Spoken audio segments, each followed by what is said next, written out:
equipment change-outs and upgrades right now with up to $1,275 in rebates. Visit millsair.com. Real Radio is on Facebook at Real Radio 1041. Sponsored by the law offices of Anajar and Levine Accident Attorneys. Call the law offices of Anajar and Levine at 1-800-747-FREE. That's 1-800-747-3733. Serving Central Florida since 1959, Eustace Roofing delivers expert care with every roof. Enjoy VIP treatment and get 15% off your new roof this month. Real craftsmen, real experts, real roofers. Schedule your free estimate at eustaceroofing.com. At Rental World, we've proudly served Osceola County since 1971 with top quality equipment, competitive prices, and unbeatable service. From mini excavators and stump grinders to pressure washers and dump trailers, we've got what you need to get the job done right. Need it after work? Ask about our half-day and weekend specials. As a Steel Elite dealer, we carry everything from chainsaws to trimmers, plus concrete tools, mixers, and more. Visit RentalWorldFL.com or stop by today. Rental World, making your job easier for over 50 years. Get ready to crank it up. Oktoberfest is taking over Orlando Harley-Davidson October 16th through the 19th. 4 days of nonstop action, daily entertainment, live music, and kicking it off with a free hog roast. You can cool off at the Bikini Bike Wash, vendors throughout the parking lot, and roll into the largest new and pre-owned inventory in the state of Florida. The music's loud, the food is hot, the drinks are cold, and the throttle is wide open. Get all the details at OrlandoHarley.com. We'll see you at Hogtoberfest 2025, October 16th through the 19th, right off I-4. We're ready. Are you? Hey, it's that mortgage guy, Don. Good news, commercial and SBA loan rates are falling too. Get a quote to refinance your business loan today at thatmortgageguyDon.com. With that mortgage guy, Don. Get the Rolex of your dreams at International Diamond Center's 3-day epic Rolex event this weekend. IDC's buyers have scoured the globe for the finest luxury pre-owned Rolex models. Some models never even worn, still in the box. Submariners, Daytonas, Pepsis, Batmans, Datejusts, Yachtmasters, Skydwellers. IDC has cornered the market on the most impressive collection of these pristine timepieces. If you've been looking for the perfect watch, but have been frustrated by the lack of choices and restrictions at the authorized dealers, make plans now to be at this amazing event. IDC has the luxury pre-owned Rolex you want at an amazing price, with special financing options as well. Each one has been well maintained and thoroughly inspected and looks brand new. Reward yourself or someone you love with the ultimate symbol of success and the most coveted brand in the world. Don't miss International Diamond Center's epic Rolex event with special pricing, special financing, and our best selection ever. It's this Friday, Saturday, and Sunday only, and only at International Diamond Center, Altamont Springs, Waterford Lakes, and Mall at Millennia. Unapproved credit. Quitting tobacco is hard, but it's also hard to deal with a cough that won't go away and thinking it's lung cancer, or feeling your heart race after a walk and wondering if it's a heart attack, or telling your family you may not be around to see your next birthday. Quitting tobacco is hard, but the consequences are even harder. Tobacco-Free Florida has free resources to help you stay smoke-free. You may be eligible to receive free nicotine patches, gum, or lozenges. Call 1-877-YOU-CAN-NOW or visit tobaccofreeflorida.com. Oh no, stomach issues again? Stomach issues? Who are you? Your pancreas. I could be the real reason for your diarrhea, gas, bloating, stomach pain, or loose oily stools. I thought it was my stomach. People often do, but any of these symptoms could mean having a condition called exocrine pancreatic insufficiency, or EPI. With EPI, the pancreas doesn't release enough enzymes to break down food, but EPI is manageable. Use the symptom checker on identifyepi.com and speak with your doctor. That's identifyepi.com. Sponsored by AbbVie. Hey, can you blow up some balloons for Jack's party? I can't. I'm so congested. You need Sinex Severe from Vicks. Sinex Severe nasal spray? Yeah, just Sinex. Breathe. Sinex Severe instantly relieves nasal congestion and works 6 times faster than nasal decongestant tablets. The 12 hours of relief allow you to get back to the moments that matter without congestion. Daddy, we need more balloons. On it. Try Sinex Severe from Vicks. Just Sinex. Breathe. Use as directed. What's your case worth? Injury.com by Morgan & Morgan. Broadcasting live from the JustCallMo.com studios. Injured on the go? Just call Mo. Visit JustCallMo.com or dial 1-800-CALL-MO. This is WTKS-FM HD1, Cocoa Beach, Orlando.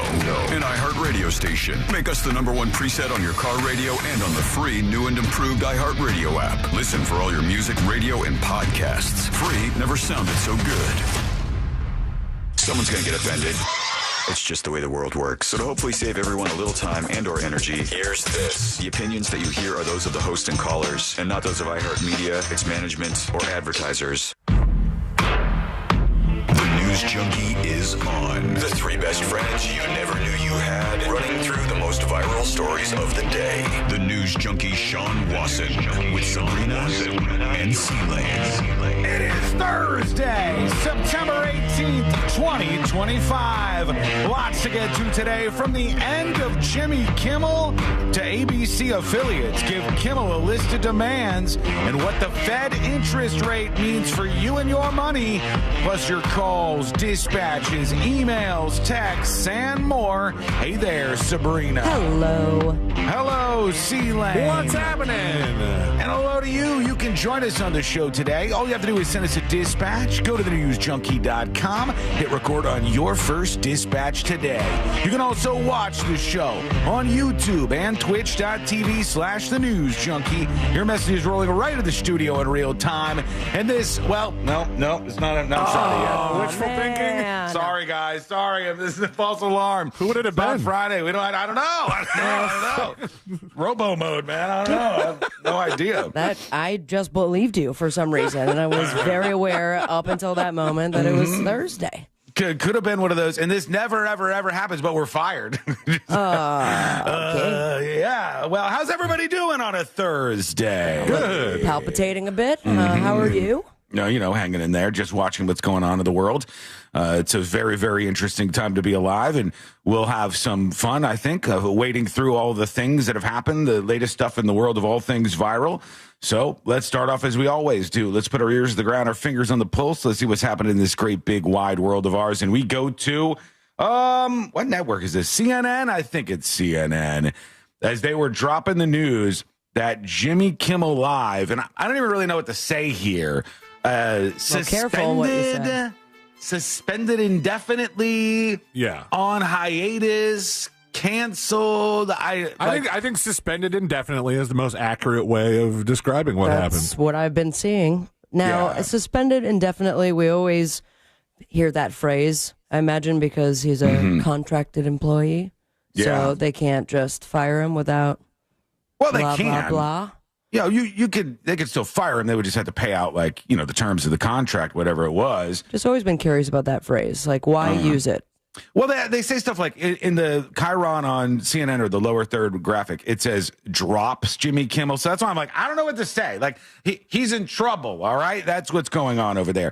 And I'll tell you in just a moment here the actual reasons why, all right? Because there's so many people screwing this whole thing up. But this was breaking news everywhere yesterday. Once again, people are freaking out. And back with our breaking news, Jimmy Kimmel's show pulled off the air indefinitely amid controversy for suggesting in a monologue that the suspected killer of Charlie Kirk might have been a pro-Trump Republican. Elizabeth Wagmeister is back with us. And Elizabeth, you've been breaking news on this throughout the night, and I know you've got new information. What have you found out? So they go into all of the fallout from this, and we'll go in our own directions. There's a lot of interesting stuff to cover. I got clips galore today for you. But the bottom line is that Jimmy Kimmel has been dropped by ABC. And the reasons why are super, super interesting to me. And we'll get into, everybody's comments and thoughts on this, because that's what we do. Thoughts. Yeah. Oh, yeah. C-Lane dropped a little social media bomb and then left. Buddy. Hold on. It's 9 hours ago. The drunk C-Lane's like, oh, here's my post about Jimmy Kimmel. Night. I did a I vague booked, I guess. It wasn't even like vague. It wasn't even like a hard take. He didn't say there was no take. Yeah. I said at 1:07 a.m. Never seen more people with so many thoughts on Kimmel, and half of you are liars, maybe more. And then I locked my phone and I put it on my nightstand and I went to bed. I like woke to picture up, you 96 comments later. Oh, this is great. I'm going to print it out so I can read it with coffee. I like to picture you very professionally, like shutting the laptop, moving it over. Okay, like I have posted what I've posted. Now the reactions shall roll in. Do you read them or no? I spread a couple seeds. just spread a couple seeds, and then woke up to a forest of crazy. Let me plant a little chaos before I go to bed. That's what I did. Oh, this is fun. And so many people, like, right off the bat, Keith is like, question mark? What you trying to do here, man? Oh, were there people mad or happy or were it's they all mad over at the you? place. Yeah, it's both sides. I can do a quick little run through just of the fun stuff, shall we? Don't mention anybody's names. I'm not. I'm just going to read them as they're written. Get them. Can't fix stupid, brother. Make TV great again. Bunch of effing idiots. If you say anything about anyone wearing red hat, it's go time. People are effing dumb. Orange Circus Peanut is trying to get rid of anyone that speaks against him. It is amazing how many stations are such cowards. We also have NPCs. I'm one too. Think people give an S. FAFO Jimmy. Oh, F around and find out. Yeah.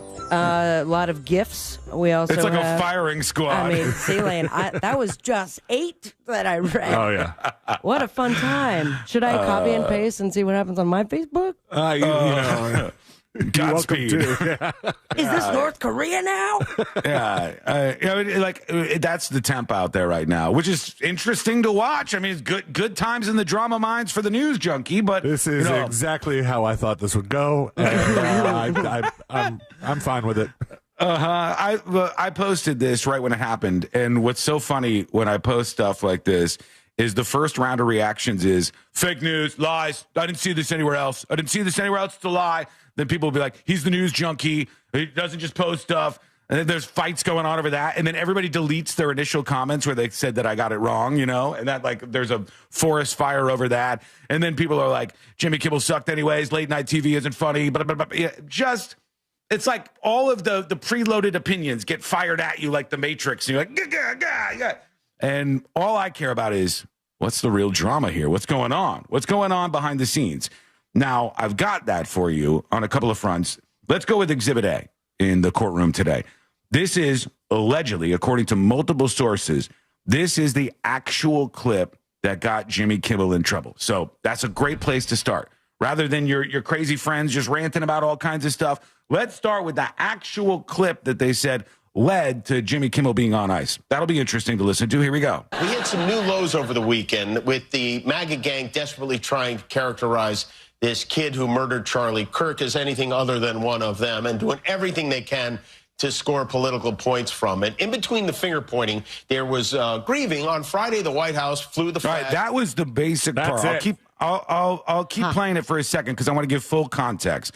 But that was the basic part. It was him saying that people on the right were trying to paint the Charlie Kirk shooter as anything but MAGA, right? That was the basic point. Let me roll a little bit more so you don't think I'm just cutting this short. At half staff, which got some criticism, but on a human level, you can see how hard the president is taking this. My condolences on the loss of your friend Charlie Kirk. May I ask, sir, personally, how are you holding up over the last day and a half, sir? I think very good. And by the way, right there, you see all the trucks? They've just started construction of the new ballroom for the White House, which is something they've been trying to get, as you know, for about 150 years. So he plays a couple of clips making fun of how people are shouting out stuff about Charlie Kirk, and then Trump's like, look at the construction, look at the ballroom, look, he's focusing on other things as those comments are coming in. But the very beginning of that, those comments, that is what started this whole up. We had some new lows over the weekend with the MAGA gang desperately trying to characterize this kid who murdered Charlie Kirk as anything other than one of them and doing everything they can. Okay, so that part right how do there. you make a resume? That part right there. Here's the actual quote for those of you watching us today. And do stop by for the fun over on youtube.com/thenewsjunkie. You could watch the full show live, including talk during breaks. And the actual quote is, the MAGA gang is desperately trying to characterize this kid who murdered Charlie Kirk as anything other than one of them. All right. Now, this is an interesting thing because you can read, depending on how you want this to come across, you can read that sentence, believe it or not, different ways.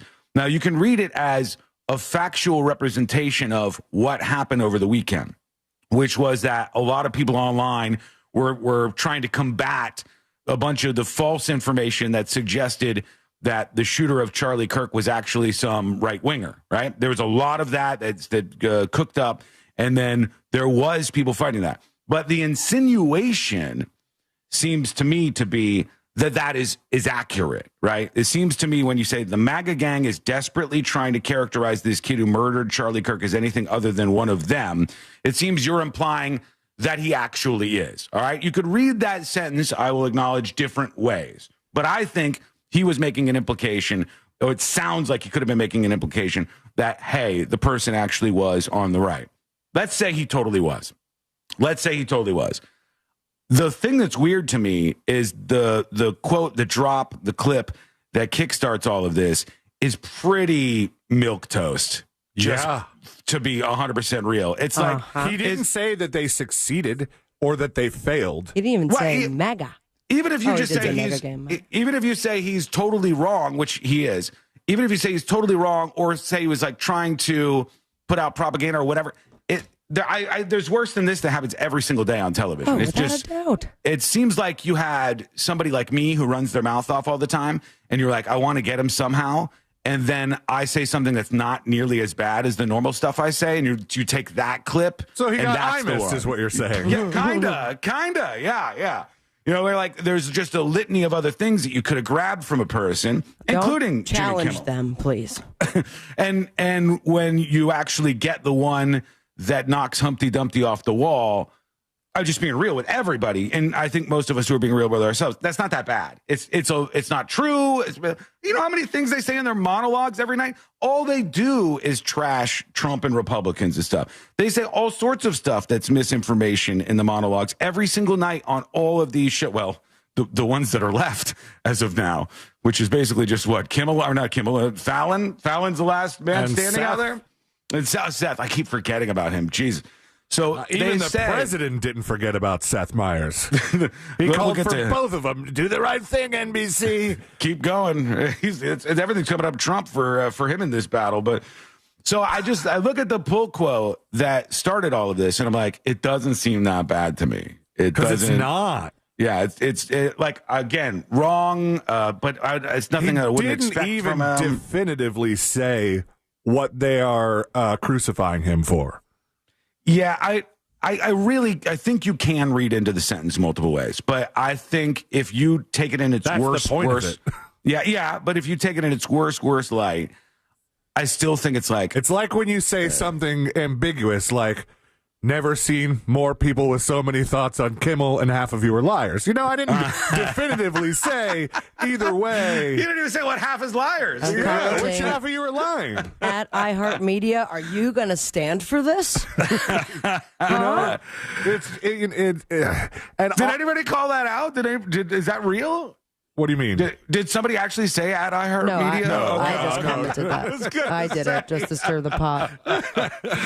If there was somebody in there calling for your job, we just shut the mics. Let's go. Let's hang out. So, like, we've seen the advertisers, especially. This is one of the biggest. What did they call it? Like affiliate? Not affiliate, but networks. Networks.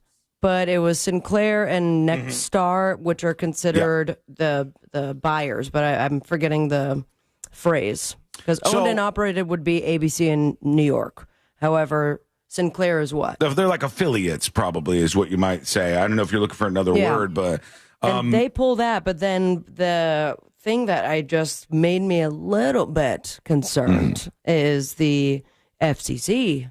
The head of FCC also being right behind it. Yes, we'll talk about that in just a moment. Let me explain what Sabrina just said to make it make sense for people who don't know anything about this.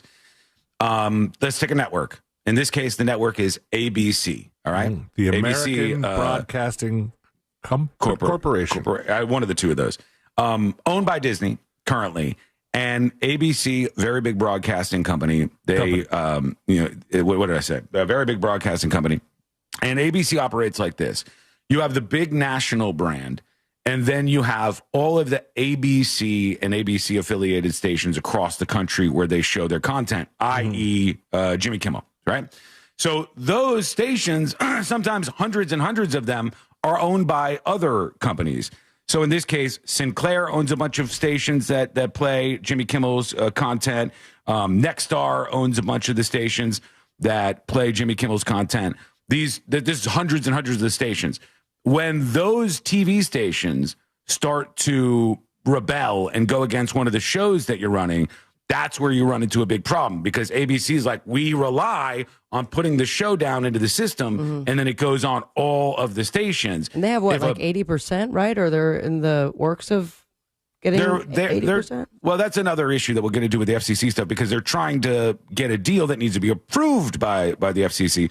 But suffice to say, the stations rebelled against Jimmy Kimmel, and they said, you got to do something about this, ABC, or we're not going to show his program anymore. And then ABC said, okay. And Disney and ABC pulled Jimmy Kimmel, and they pulled it from all of the stations indefinitely, replaced it last night with Family Feud. They just Survey says? Yeah, they awkwardly put in a Family Feud episode, and they're going to do that for the foreseeable future on some stations. Some stations, I think, are going to show like a tribute to Charlie Kirk, which is, even more like right on the nose there. But, okay, that's how all of this started. Now, there's a lot more that people are getting wrong, including one of the main reasons why ABC pushed through yesterday and said, we're not doing the show, pack your stuff, we're going on in indefinite suspension here. Everybody seems to be missing this, but I'm going to give you that piece as we roll on. We got some emails coming in. We got insider info as to what happened at ABC. We got to talk about what I thought was real fun yesterday with Zuckerberg rolling out the new glasses technology that he had. And he thinks this is going to change the world. We'll bring you inside the display of this technology and the things that went wrong. And that's just in the first hour. That is coming up next on the News Junkie.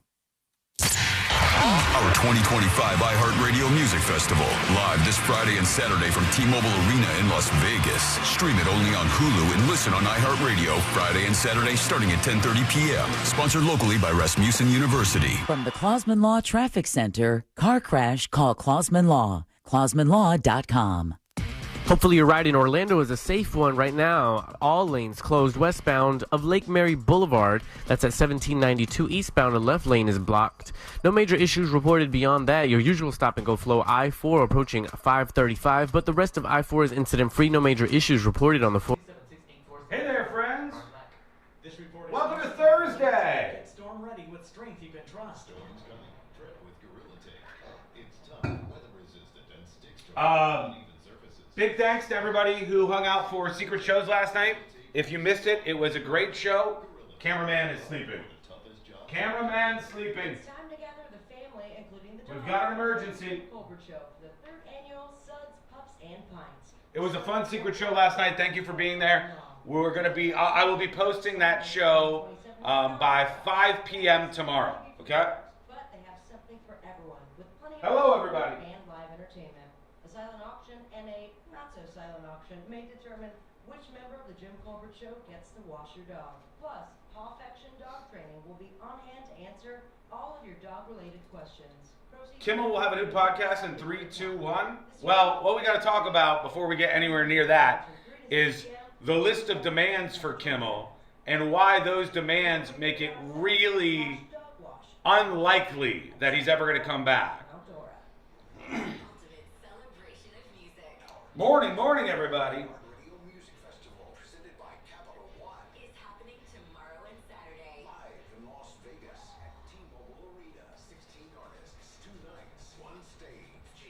Cameraman is being controlled by the First Amendment. He's on break? Maybe. I pay him a good salary. The least I can expect is that he just follows me a little bit. All right. Stay on your toes, cameraman. Do you ever get a list of demands, Sean? No. I don't do well with demands. I've had issues before. I've been in what you might call trouble many times. But I tend to ignore a lot of that stuff from the suits whenever I can. Usually if it's like lawsuit related, it'll be another level of an issue, but...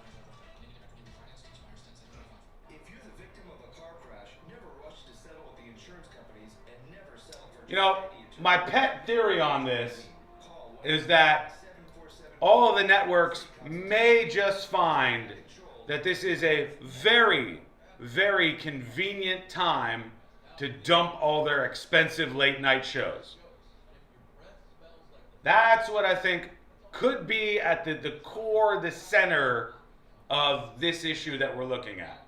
Stephen Colbert is gone soon. That was a financial move. Depending on how you feel about it, other people still have a conspiracy that it was because of what he was saying. That seemed kind of stupid, considering he's still saying it. But Stephen Colbert is gone soon. Now Jimmy Kimmel could be gone forever on ABC. Fallon is in an interesting spot, isn't he? Fallon, let's remind ourselves, Jimmy Fallon is very, very, very integrated into NBC Universal. Jimmy Fallon has a friggin' ride at Universal Studios. You imagine if he loses his job? There's a whole ride at Universal Studios. I don't even know how they would handle that, honestly. But these shows cost a lot of money. And they either have to drastically rework them right here and right now, or the networks probably want to get rid of them. Do you own shoes, Wasson? Yes, of course I do. I have many pairs of fine shoes. I have many pairs of fine leather shoes, yes. Would you have me wear one in my own studio? Do you yell at the Black Crowes when their hippie lead singer performs without shoes on? No, accept it. Kimmel and Colbert will be back and better than ever. Why? Why do you think that?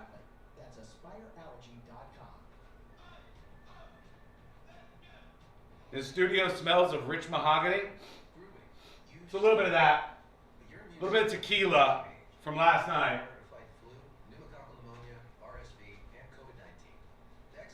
If the FCC calls, I'll just go to this. We did that much damage last night. If the FCC calls, I'll just go, all right, see you later.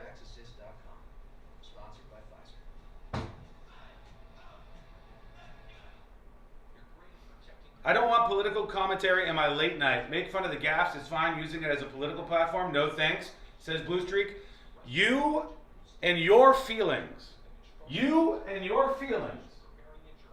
are exactly why late night is in the state of affairs that it's in. You and your feelings are the exact reason why late night is in the state of affairs it's in. Many, many people feel exactly the way you do. Many people said, well, if I wanted politics, I would go to the newspaper that I like, or the local politics website, or the national politics website. But then politics just became everywhere. And the late night hosts were so triggered by Trump in particular that they just, every fucking joke was like an orange man Trump joke. And so many regular people, you know, like Tom, Dick, and Harry, who sit on the lazy boy and hit the TV at the end of the night, they're like, I don't really care about this.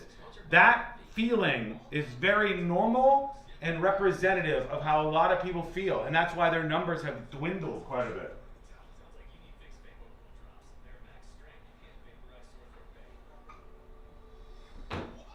All right, we're coming back, folks.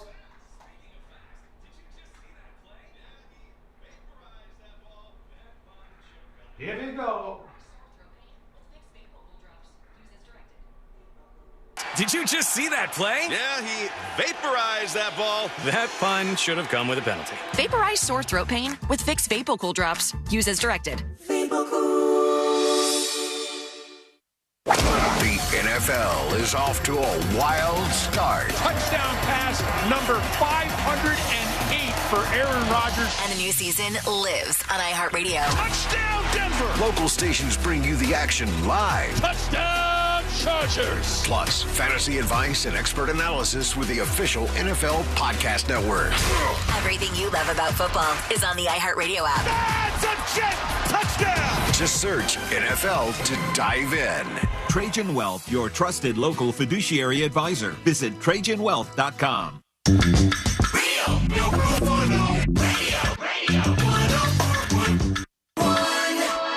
Because because therapy's expensive and we have microphones. This is the news.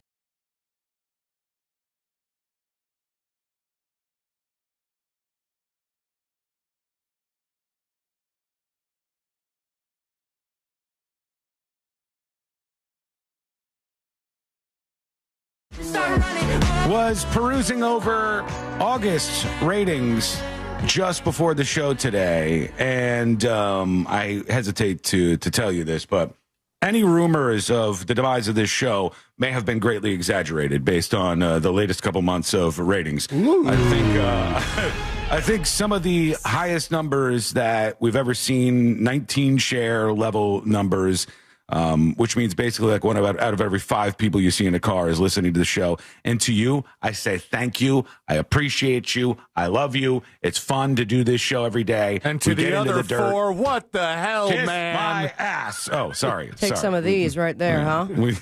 We all took very different tactics on that. And, well, I'm trying to get them on board. Yeah, I'm trying not to get fired.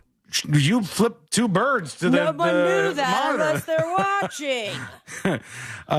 Anyhow, yeah, thank you so much for making this show what it is, and we love you and appreciate you for it.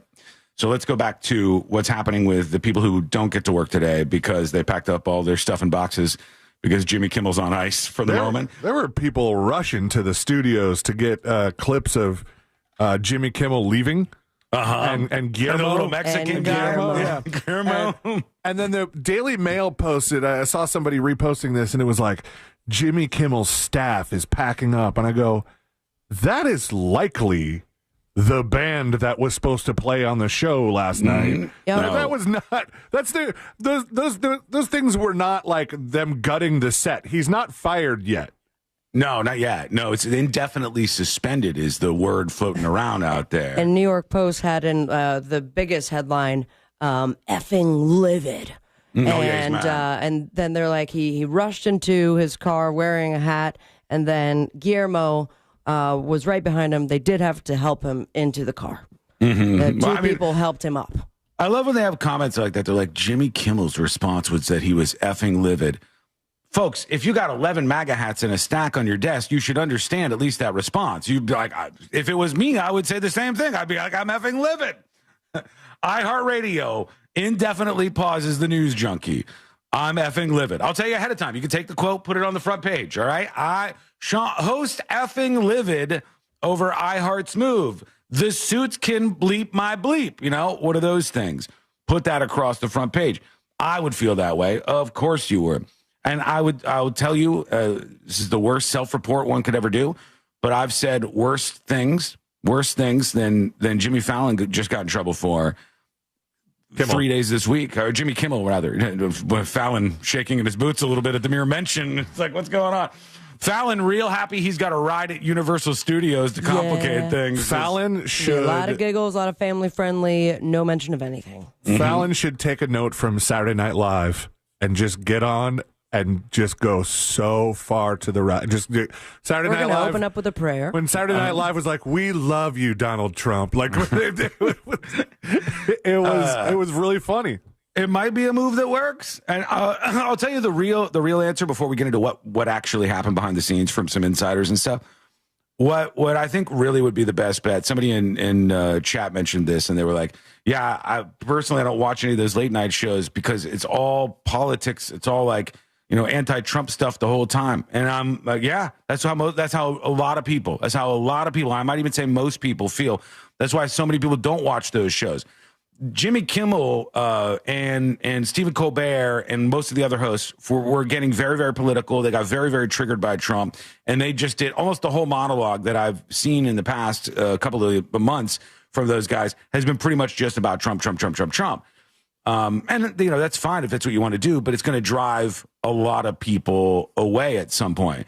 And then Jimmy Fallon, who is kind of staying away from the most intense side of the politics, they started kind of bullying him. They're like, oh, look, he's like giving knuckles to the president's head and, tossing his hair around.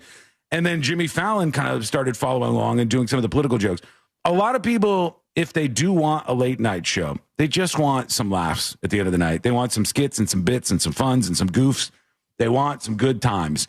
And it turned into something different for the first 15 minutes of those shows. And I think a lot of people have stopped watching as a result. But here's one of the big station owners from ABC, right? Here's what they said. This is Sinclair. Sinclair owns about 30 different stations that run Jimmy Kimmel's show across the United States. Sinclair says, due to problematic comments, that's their word, due to problematic comments regarding the murder of Charlie Kirk in programming provided to broadcast stations by ABC, Sinclair and its partners, which operate ABC stations in 30 markets across the United States, will stop airing Jimmy Kimmel's show until further notice. This was right before the full ABC announcement came down the pipeline. At that point in time, here's what's happening behind the scenes. According to Rolling Stone, in the hours leading up to the decision to pull Jimmy Kimmel, two sources familiar with the matter say senior executives at ABC, its owner Disney, and affiliates convened emergency meetings. So they had all these meetings going down behind the scenes as there was fires to put out everywhere. The emergency meetings were to figure out how to minimize the damage. Multiple executives felt that Kimmel had not actually said anything over the line. Imagine that. The two sources say. But the threat of the Trump administration loomed, according to Rolling Stone. The threat of retaliation. The threat of retaliation from the Trump administration loomed, is what they're suggesting. So they're saying that the executives were standing behind Jimmy Kimmel saying, we didn't really say anything all that bad. Key piece of info incoming, all right? The Hollywood Reporter, which has a lot of great sources on a story like this. The Hollywood Reporter says, a source tells the Hollywood Reporter, Kimmel was prepared to address the backlash on Wednesday night's show. Kimmel planned to explain what he said and demonstrate how it was taken out of context. So he was going to say, I wasn't saying the shooter was MAGA. I wasn't actually saying that, right? He planned to explain this and demonstrate how it was taken out of context. When asked by the Hollywood Reporter, the source said Kimmel was not planning on apologizing. He felt what he said did not require an apology. This is where we get to a bit of a fork in the road because the affiliates from ABC wanted an apology over this. Kimmel did not want to apologize. And now we have some demands coming down the pipeline. And this is why I think the Jimmy Kimmel show is probably RIP. All right? Probably dead, RIP. Probably not going to see that anymore on ABC. Sinclair says that this is not enough. The suspension is not enough. Mr. Kimmel's remarks were inappropriate and deeply insensitive at a critical moment for our country, they said. We appreciate the FCC chairman's response today, and this incident highlights the critical need for the FCC to take immediate regulatory action to address control held over local broadcasters by the big national networks, right? Then they said, Sinclair will not lift the suspension of Jimmy Kimmel Live until there is a commitment to professionalism and accountability. Here's the important bit. Sinclair also calls upon Jimmy Kimmel to issue a direct apology to Charlie Kirk's family. Why? Wait. Furthermore, Sinclair asked Mr. Kimmel to make a meaningful personal donation to the Kirk family. My ass. And Turning Point USA. So they are demanding that he apologize directly to Charlie Kirk's family for the insinuation that the shooter was MAGA, and then that he donate his own personal money to Charlie Kirk's family and then the political organization Turning Point USA.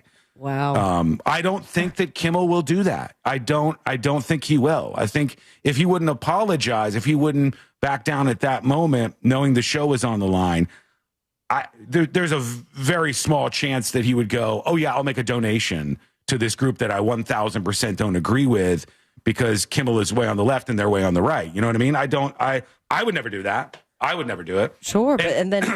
But he was...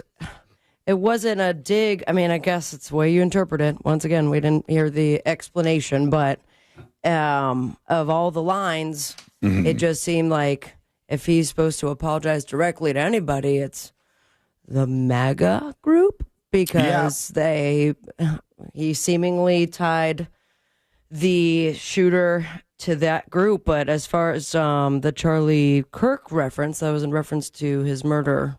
I thought that was just the beginning of the sentence. You know what I'm saying? So why?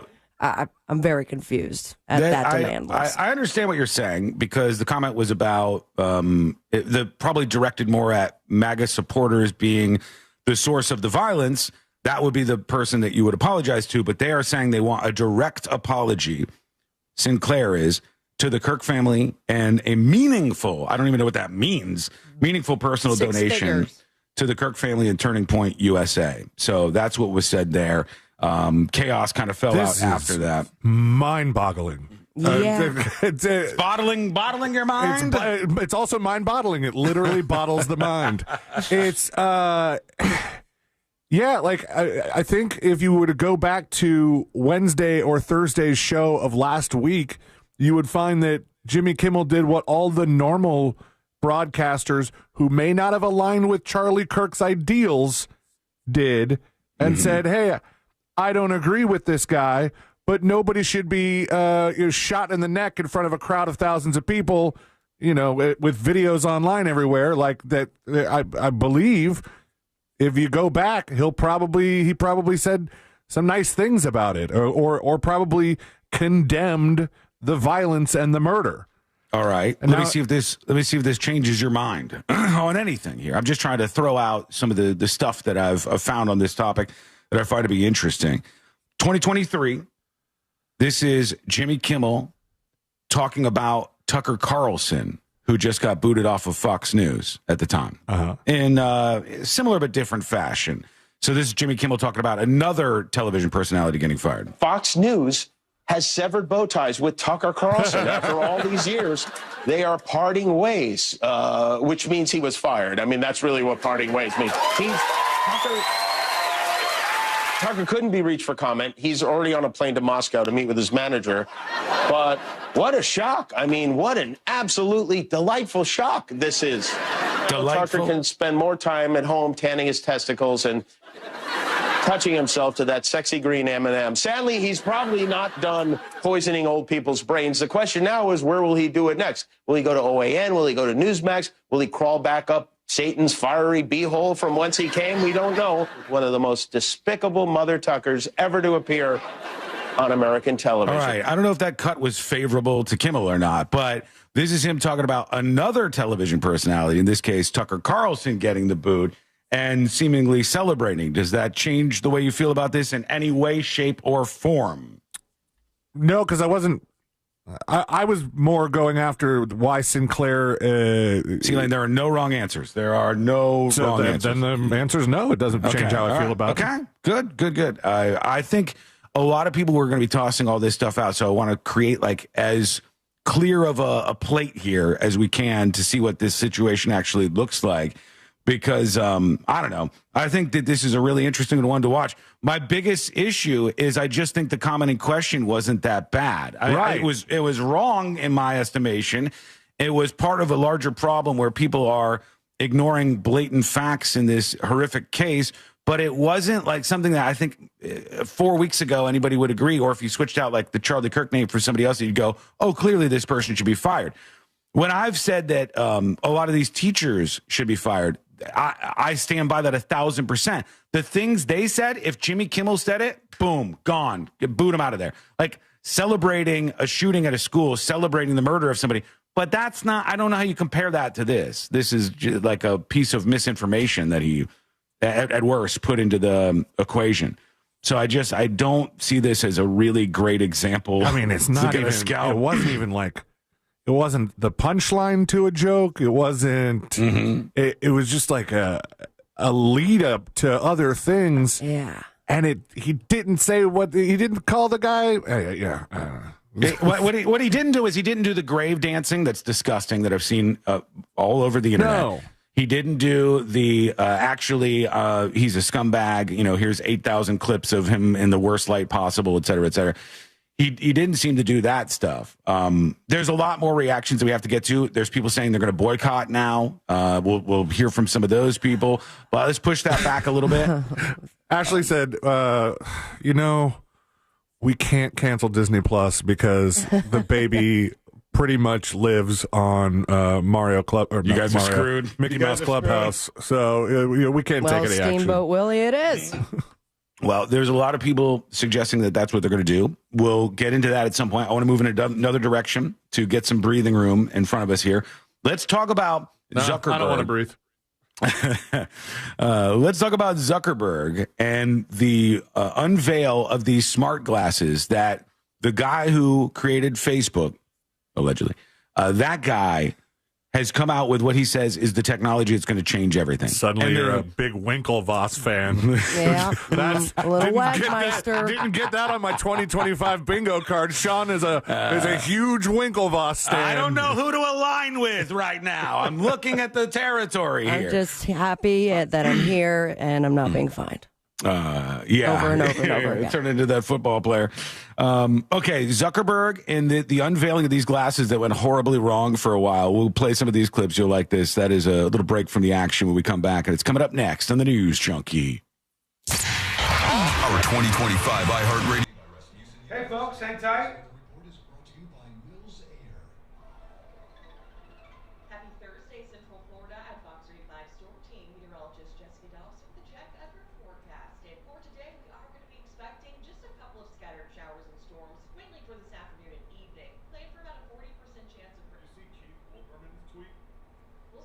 No, but he's an unhinged lunatic. What he said? He said Sinclair should burn in hell alongside Charlie Kirk. What? Jesus Christ. Like, how is that guy employed? He's not. He's not. That's the thing. Emergency. HCA Florida West Volusia Emergency in DeLand is now open. Visit hcafloridahealthcare.com to learn more. This emergency department is part of HCA Florida Lake Monroe Hospital. Okay. This is not an urgent care center. Its services are billed at hospital. Ladies and gentlemen, Your power bill, is it going up and up and up? big drama in the air today. What a week it's been. What a week. Working hard to keep the house cool. Imagine if instead of just giving money to the power company every month, you could take control of your energy. Don't rent your electricity. Take ownership of it. That's where solar installers. How you feeling, everybody? They're going to design and install a solar system built for your home, tailored towards your specific energy. It's also not factual. What's not factual? Lower cost and enjoy predictable bills for years to come. And right now, you got that solar tax credit, the federal credit. I didn't see what you said before that, Coleman. That's thousands of dollars in savings that is going to go away at the end of the year. So stop dreading that next bill. Stop. Rachel, that's about the most unfair version of that quote that you could possibly put out there. It's part of a routine handling of political quotes by people trying to score points. But the government didn't have a role in the firing of Tucker Carlson like they did with the firing of Jimmy Kimmel. One is government censorship. With Carlson, it was not. Tucker Carlson was let go by Fox News as a result, allegedly, of the lawsuit against Dominion, or Dominion's lawsuit against Fox News for an exorbitant amount of money. And allegedly, one of the things that Dominion, this company that makes voting machines, Tucker Carlson had gone on many rants about this company having unsecured voting machines that were perhaps tampered with, et cetera, et cetera. And as part of the settlement with Fox News, and the lawsuit they knew they were going to lose, it's believed that they made a deal that also the person saying this the loudest and the most, Tucker Carlson, will be let go from the company. That's the genesis of that.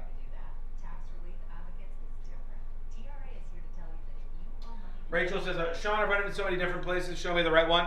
The quote from Charlie Kirk about black women was referring specifically to Ketanji Jackson Brown and someone else. I forgot in the moment who he was talking about.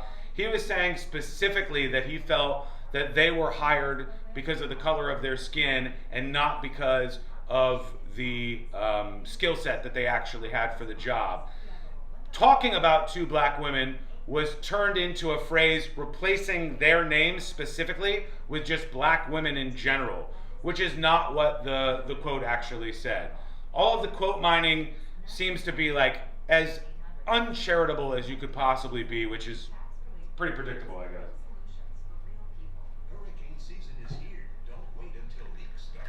Get 15% off your new roof during Eustace Roofing storm season sale. Sean, does Michelle Obama have balls? mean, one could never know, but I would assume she has a vagina, considering she has kids that appear to be her. 90 seconds and we're coming back live. Does Michelle Obama have balls? Is this what we have gone to? This is 88 Camaro says, just got a haircut, feeling great. Oh my God, do I wish I was on the same page as you. I need a haircut so bad. Did you say quote mining? Yes, this is what happens when people want to go after a certain target.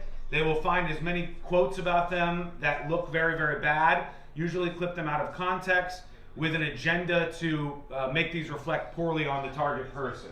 It's a very, very, very, very common thing. It's been used for years by groups like MoveOn.org, also right-wing groups that target left-wing people on MSNBC and stuff like that. Okay, let's talk about Zuckerberg's big fail. We'll do that. We'll get back to the Kimmel stuff in a bit.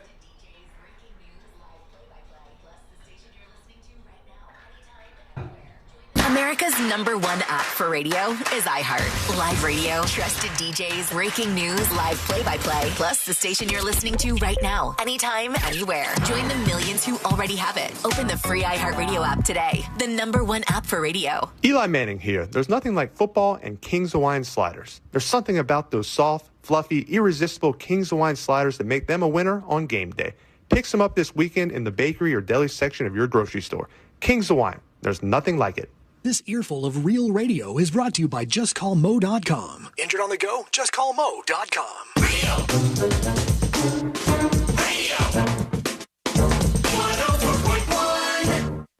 A safe haven of sorts for all of the 95 percenters. This is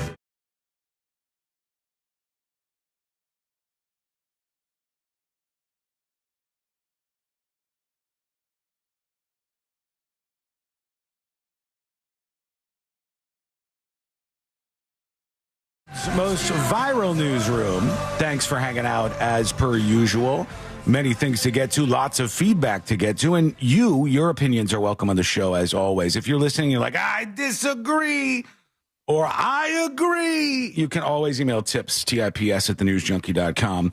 And to the front of the line, if you start with Sean is an absolute genius, just to the front of the line today.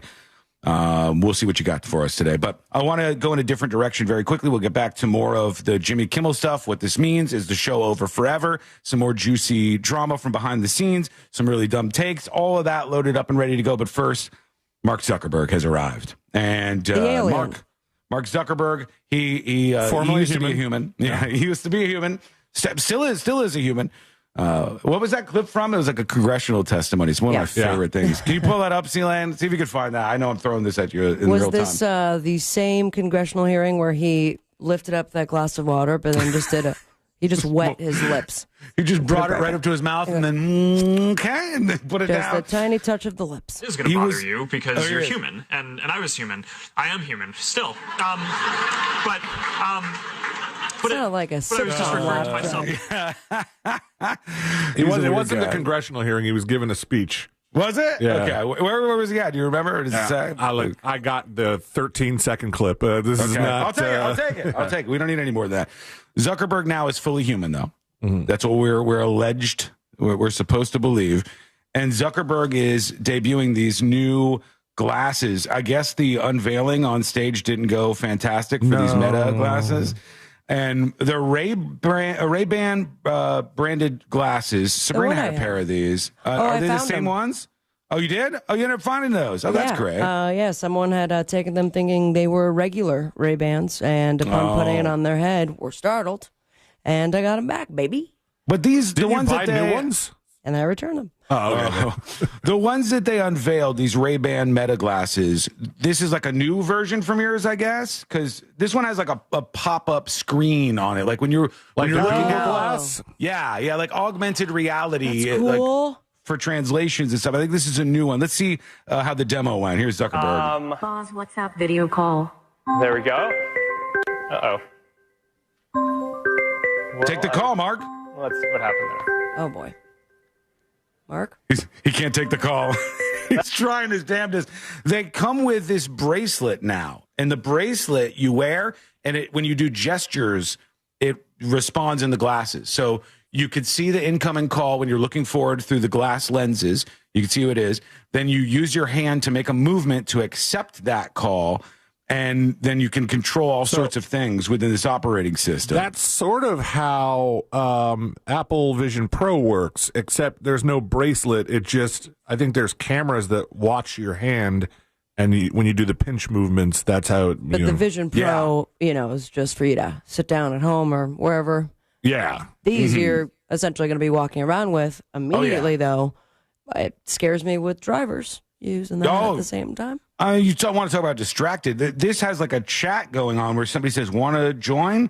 Want to try a video call? And then he says, yeah, let's do it. And then they do the video call. Unfortunately, he couldn't answer. That's too bad. I don't know what happened.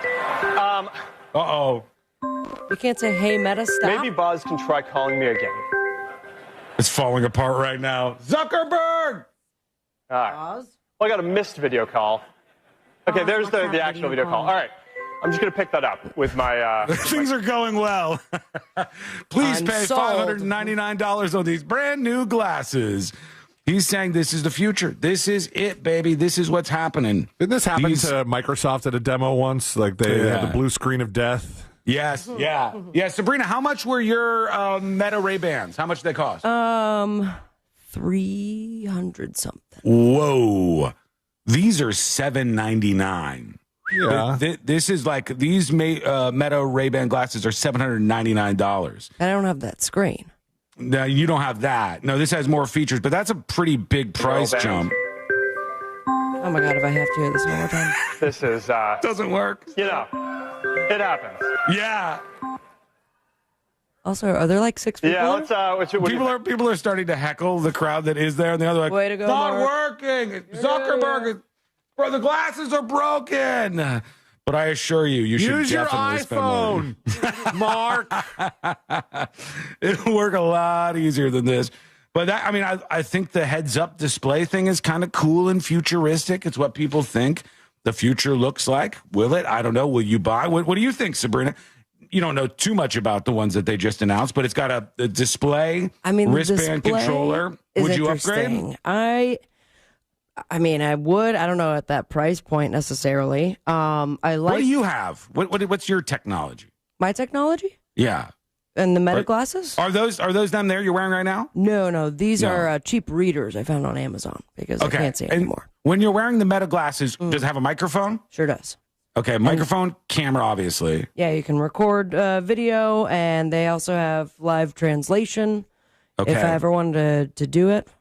Right now, I haven't seen an update, but it's just been Spanish and Portuguese, I believe. Can you hear things through the glasses or yes. no? And you that was the thing that I found to be the most impressive because their speaker is placed in such a way that no one can hear it outside of you, but it sounds crystal clear in your head. Mm-hmm. Oh, really? Is it that bone technologies? I forgot what that's called. I think so. But it was awesome. It sounds great, and the video quality is also incredible. So I'm a big fan of it. People have been wearing those. I've seen them around. I've seen them pick up quite a bit. People have been talking about this is the new version of that. I don't know if this is what everybody wants to do for the future. Let us know. Are you going to be rocking these things? Is $799 too expensive? Hit us up with a dispatch over on thenewsjunkie.com. I got a really great pair of Ray-Bans for my birthday. Yeah. But when I opened the box and it said Ray-Ban, I was like, oh, please don't let these be the camera glasses. I'm never going to use them. I don't think I would use them. You like videotaping stuff. You got a little kid right now. You could videotape all these moments with Jackson. That'd be the only reason. And you know what's crazy to me? I'm not saying you're a bad dad. Oh, my gosh. Here we go.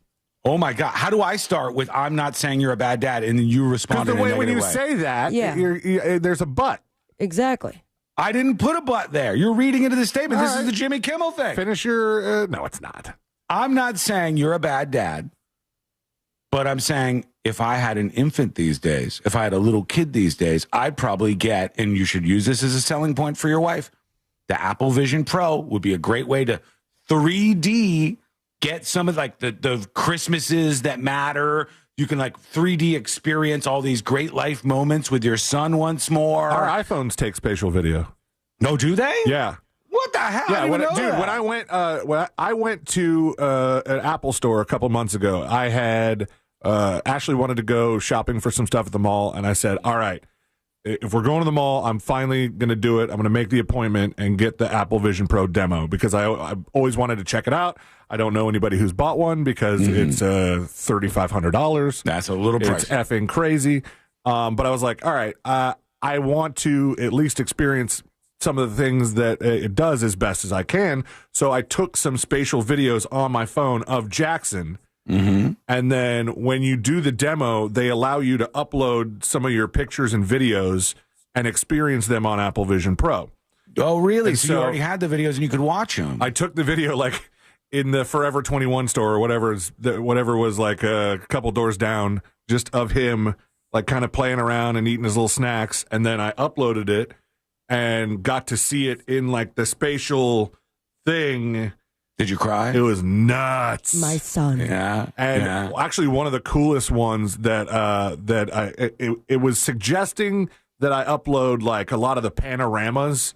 Mm-hmm. And so I had one from Wrigley Field, and when that thing like called up, it was like I was there again. That's cool. It was insane. What a time to be alive.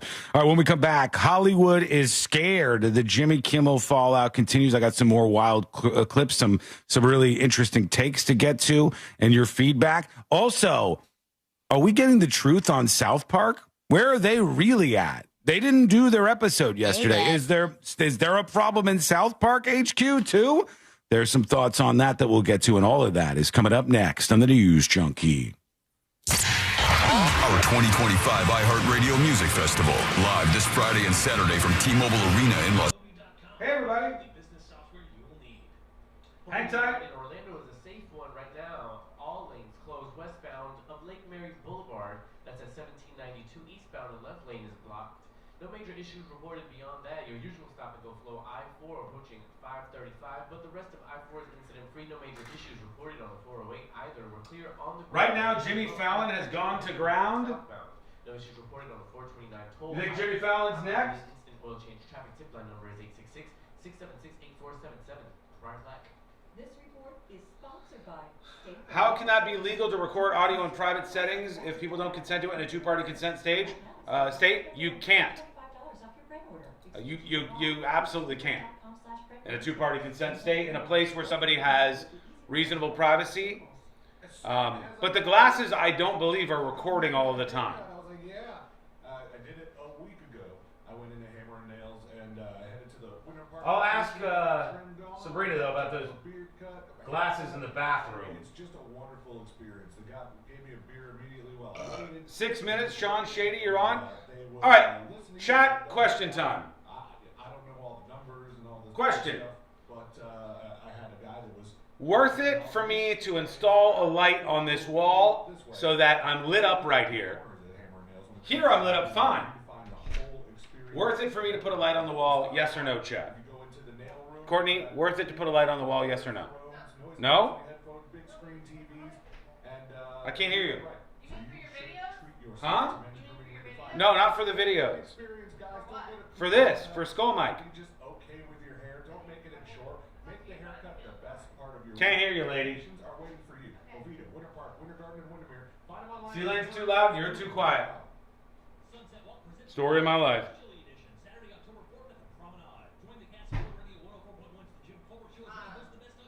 They're saying light yes. They're all saying light yes. They're against you.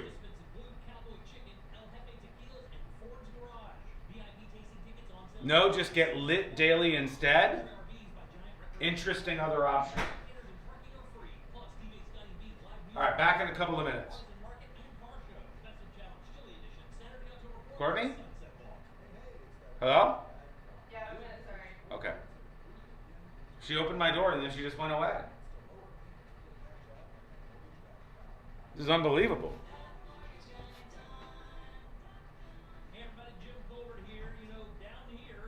Look around that room at everything you've installed to make the studio awesome. There's a backlight missing from the skull cam. It needs to be added.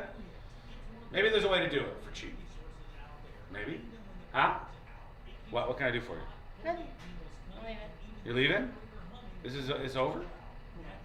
You're leaving me forever? I need your help later. With what? My emails weren't coming in because I hit my storage limit. Yeah. And then I paid for more storage, but it's free, so then I'm gonna cancel that. But I need to figure out how to delete all my old emails. I got you. I'll show you how to do it. It was a whole freaking thing. That's a pain in the butt. It really is. Okay. Like I had to delete my email account from my phone and then add it, but then I couldn't get to my email to get the verification code to re-add. It was. I feel like Those kids right in Africa got nothing on you. They got nothing. What does that mean? I mean, they're eating mud cakes, and No one's eating mud cakes. there's a couple of them eating mud No one's cakes. eating mud cakes. In Haiti, at least, not Africa, but Haiti, they eat mud cakes sometimes. But your problems are definitely bigger than theirs.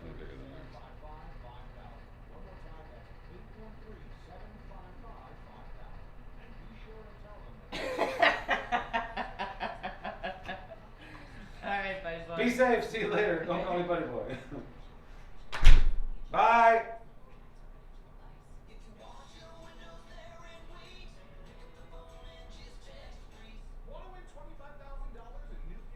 Time out for Soul Invictus. See you later. Take a break. 90 seconds and we're back. I should get a Light Bright? Light Bright is not going to do it for me. But I think I might be able to have a simple solution where I can just put a light on this wall. It'll cast a little bit of light on me. Or maybe get something installed up here. It'll be fine. We'll figure this out. I promise. All right, we're coming back.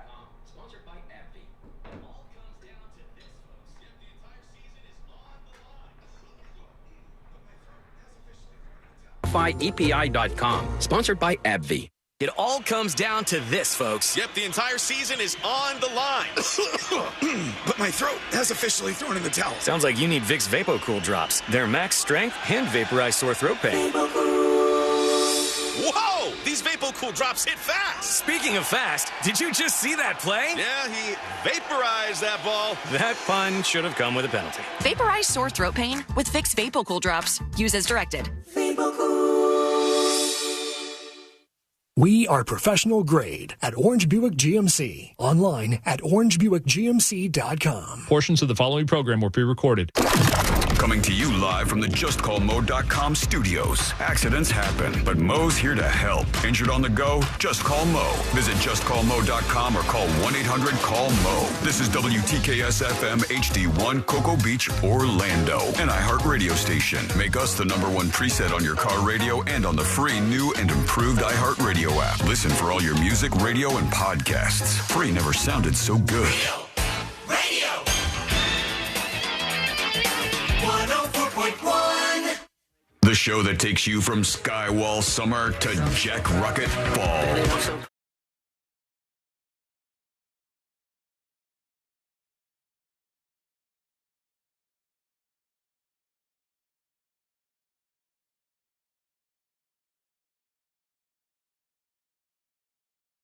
And you can obviously learn more about the show. Dive in to the world's most viral newsroom and be part of the show if you'd like by going to thenewsjunkie.com.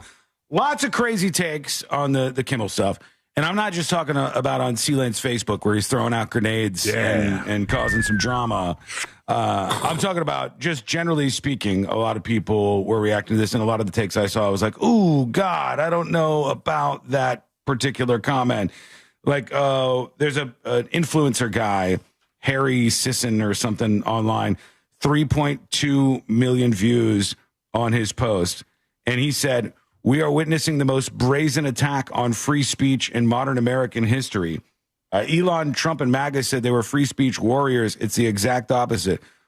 Calling Jimmy Kimmel being suspended indefinitely for his comments the most brazen attack on free speech in modern American history when a dude was just shot in the throat while having a debate on a college campus. You're missing even the most recent example of how there are things that are far, far worse in the world of free speech in modern American history.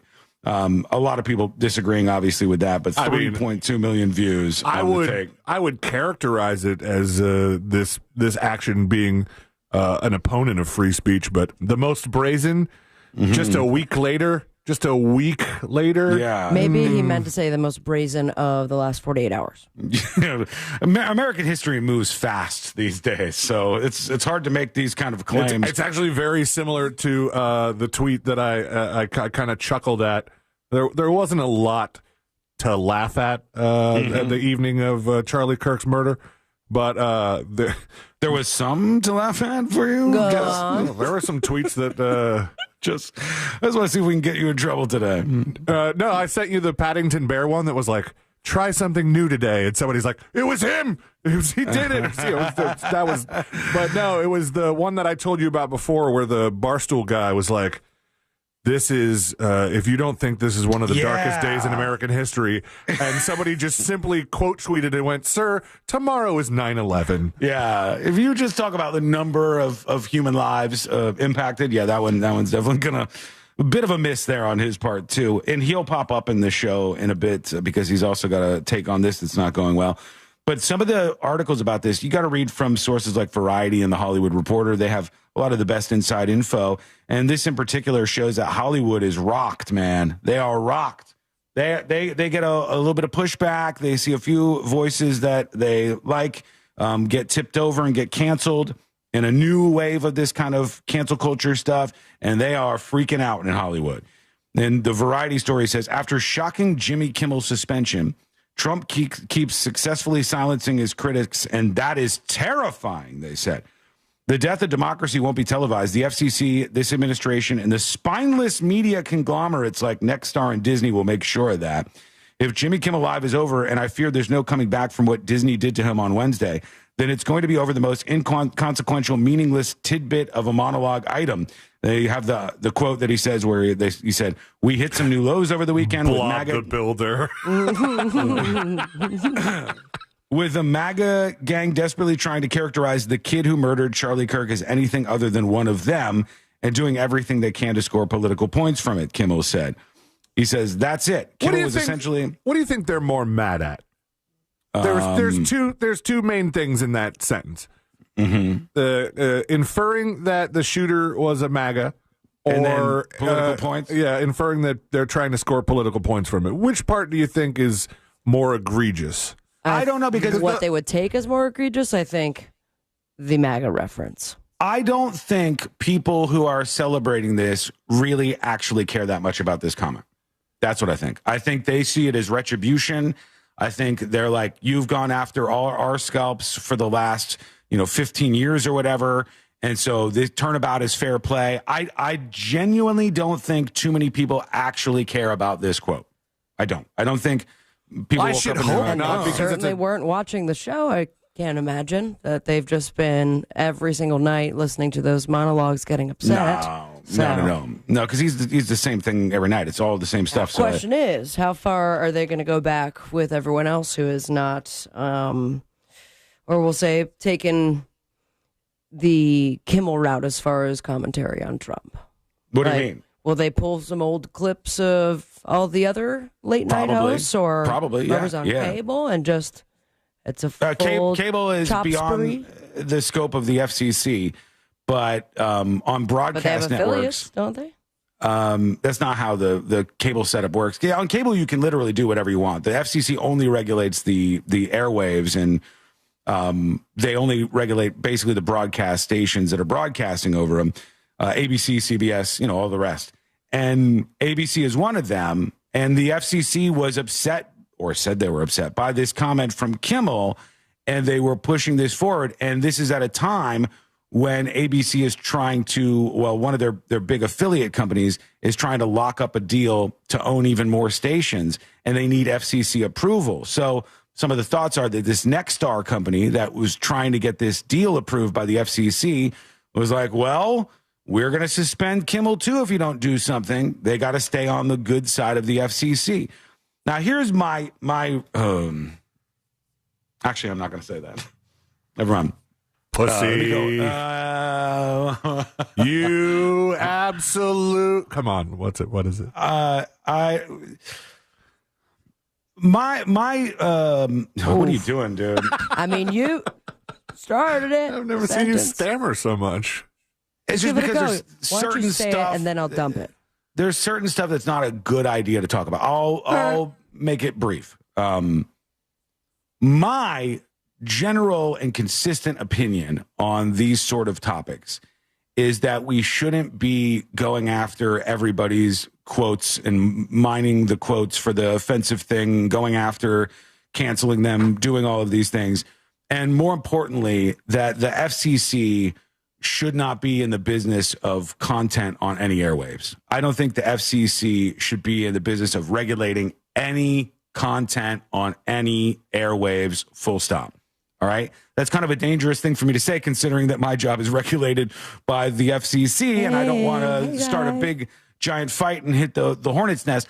But I think for a fair and free market, which is what I'm always looking for, you wouldn't have the FCC involved in any decisions whatsoever when it comes to content or opinions. I think that's a bad thing.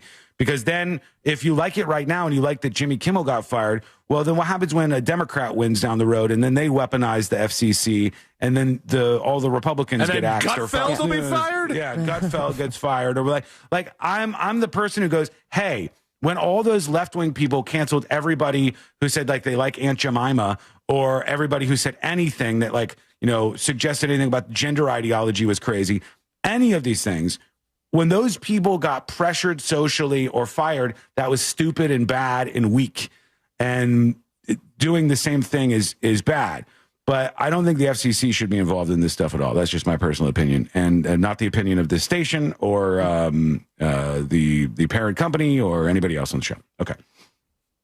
Anyways, back to Variety. That's a bad wasp nest to stir up, but that's just how I feel about it. That's it. Kimmel was essentially taking right-wing pundits to task for politicizing Kirk's death and using it as a means to silence their opponents. That's it's a very decent take for Variety in terms of being nice to Kimmel, right? They're being very, very charitable. And ironically, that's exactly what they did here by twisting Kimmel's statements and lying about what he said and meant. They did exactly the thing he said they were doing, using it as an opportunity to muzzle critics of his administration's actions. This is literally that whole, like, we're in two different movie theaters things, because people who are to the right of center heard Jimmy Kimmel saying, hey, the MAGA people were trying to make this shooter anybody but their own, meaning that that's who the shooter belongs to. He's a right-wing shooter. That's what they heard. I can read that in the quote. And people like the person writing this article are like, no, actually, they twisted his words. He didn't mean that at all. And to just see something completely different out of the same exact quote from the same exact person. It's people turning things into what they want it to be, cognitive dissonance in action. And they go on to be very, very, very nice to Kimmel. And they said, indeed, Kimmel's statement was tame compared to the polarizing, dangerous statements coming out of plenty of Trump supporters over the past week. I mean, I know that I just made the point that cable news is not monitored by the FCC, but we literally did have a Fox News host say that killing hobos was the solution. I've seen that. I've seen that brought up a handful of times online, and even on the texting service today. They were like, "What was his name? Kilmeade? Brian Kilmeade." They're like, Brian Kilmeade still has a job, but Jimmy Kimmel is off the air. Yeah, and by the way, I think the comments from the Fox News guy were definitely worse and more egregious than Jimmy Kimmel's were. I just think this is like retribution time. That's what's happening here. The people who are pissed off about everybody coming after them, about them having to like in social spaces always moderate their own opinions because of the forcefulness of like a left-wing ideology that was really, really having a stranglehold on culture. They're saying, look, we want to do it back to you. That's literally what I think is happening. There's a fervor for that right now. I'm back and forth on Jimmy Kimmel. Like, I like Jimmy Kimmel in a way because he's a radio guy. Jimmy Kimmel came from radio. He came from a radio show called Kevin and Bean in Los Angeles, California. We also got Adam Carolla from that same show. they met and they ended up on a show which was very good and funny for a time called Loveline. In its prime, that was a great show. And they Kimmel was on Loveline? He was, yeah. He was on Loveline for a while, was he not? I thought it was just Carolla and Dr. Drew. I thought maybe it they was. were together on the Man Show. They were on the Man Show on Comedy Central on the TV side, but I He thought that appeared he as a was on guest. Loveline. Yeah, several clips available on YouTube for now. They all including came a from classic. They all came from that same world of this show called Kevin and Bean on I think it was K-Rock, and that's where they started out. So I like that. He's a radio guy. That's great. But he has been completely triggered by all this Trump stuff. And for me, I'm not going to watch the same thing every night with the monologue, the same jokes over and over and over again.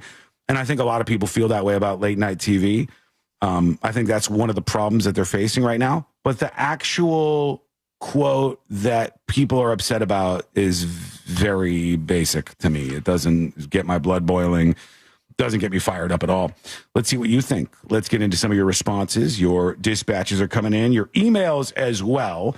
And here is Nancy, who says, Sean, it's a false comparison when you say Mr. Kirk being shot in the throat and compare that to canceling media from pressure from the U.S. government. The government has no business pressuring anybody to cancel anything because of something they said. And Mr. Kirk would agree. All these attacks on free speech is essing all over Mr. Kirk's legacy. Okay, thank you, Nancy. I'm comparing them in. They were both, in my estimation, absolutely attacks on speech. Okay, no matter how you feel about it, shooting somebody in the throat during a debate is very, very, very much an attack on free speech in the most obvious way that you can do it.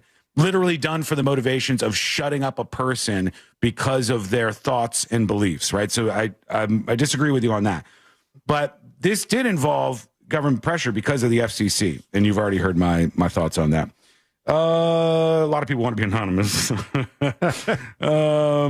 Let's see. I'll go to one dispatch real quick so we work those in because I've been bad about them. Jay Ryan wants to talk about the movie The Long Walk from Stephen King that I mentioned yesterday. Oh, yeah. Hey, junkies. Hope you're having a great day. I didn't hear yesterday's show until this morning, so I didn't hear Sean's critique on The Long Walk, but I ended up going and seeing it last night. I absolutely loved it. Sean's right. You end up caring about these people within minutes, like the actors, the writing, everything is so good. The cinematography. I thought it was just a really awesome movie. Yeah, it's interesting. It was a fun idea. I think Stephen King is a talented writer, and the actors in that movie did a great job. You know what I didn't know? Did you guys know this? One of the leads in The Long Walk, there are so many of these little Nepo babies out there in Hollywood right now. It's so easy. One of them is, and I while I was watching the movie, I go, God, he really looks like somebody. But I didn't want to say it. It's Philip Seymour Hoffman's son. Oh, wow. His son is now a very good actor. He's in The Long Walk. He's one of the main guys. Yes, and when you look at him, you can see it. And so you've got Philip Seymour Hoffman to add to the pile of all of the, like Jack Nicholson, his kid, who's out there and in a bunch of movies right now. There's a bunch of Hollywood royalty level actors who their kids are showing up in all these movies. Now, I will say, though, it's they definitely have it a lot easier because of their famous parents. Mm-hmm. But is there something to... If their acting is really great, that's just a weird connection, or it just maybe that was what they were supposed to do, regardless of how famous their parents are. No, that's the thing. They're all good. They're all like it wasn't like, oh, I like him because he's Philip Seymour Hoffman's kid. I didn't care about that. He did a good job. So at the end of the day, I go like, if you did a good job, I don't care who your parents are. What I don't like is if you have zero talent whatsoever, and just based on your name, you made it that. Oh, man. Come on, you two. 1,000%. Come on. I mean, the guy, with the exception that was loaded up in the chamber for both of you. It's the first person I thought of. Wow. He did Don't make gun jokes. Jimmy Kimmel's canceled, man. What are we doing? Strike two, Sean. What was that basketball one with, was it Kristen Bell or... that Hulu show. Anyways, I if don't you know. haven't seen it, but he was on it, Chet Hanks, and I Yeah. have to give him the credit where it's due. And that role, he did great. Okay, but in other ones, not He so was a much. famous basketball player on drugs. So Okay. there you go. All right. We're a quick break. We'll get back to more of your responses Or will here. we? FCC be calling. I don't know. I don't know what's happening. But we'll get back into your responses as we roll on. I got some emails to touch on. We've got a lot to get to before the show ends today. We're going to get geared up for the next episode and many, many more things. And it's all coming up next on the News Junkie. Our 2025 iHeartRadio Music Festival, live this Friday and Saturday from T-Mobile Arena in Las Vegas. Stream it only on Hulu and listen on iHeartRadio Friday and Saturday starting at 10:30 p.m. Sponsored locally by Rasmussen University. From the Clausman Law Traffic Center, car crash, call Clausman Law. ClausmanLaw.com. Hopefully your ride in Orlando is a safe one right now. All lanes closed westbound of Lake Mary Boulevard. That's at 1792 eastbound and left lane is blocked. No major issues reported beyond that. Your usual stop and go flow I-4 approaching 535, but the rest of I-4 is incident free. No major issues reported on the 408 either. We're clear on the Greenway as well as the Turnpike north and southbound. No issues reported on the 429 toll either. Hello.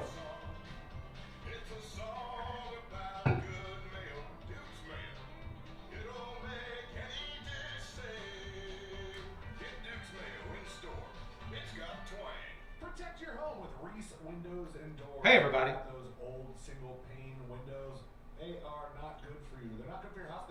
They're not good for the insulation. Breaking news on my front. I told you I wanted to drop 1 pound per day before the News Junkie roast. October 17th. Get your tickets at thenewsjunkie.com/roast. This morning, on the scale, 210 pounds. Okay, 3 days, went from 213 to 210. 20 more to go. 20 more to go. That's less than a pound a day. It was $15,000, but you're automatically eligible for that bump up to $25,000 in free windows. No wait, text wow to Somebody says breaking news today is National Cheeseburger Day. It is. I've got a list of some deals that we'll work in at some point in time if we need a palate cleanser.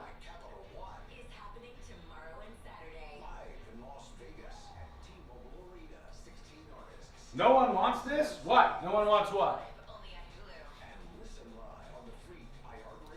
Twitch is being muzzled? Oh no, is Twitch not showing up in Mega Chat? Sean, I know you like AI conspiracy stuff, so look up Metal Gear Solid from 2001. Question, Watson, how did you get that heavy? Wow. That's so offensive in terms of the implications. But the shocking answer would be eating and drinking, but mostly drinking. Sean, go sit in a sauna for about 10 minutes every day and you lose tons of weight. True.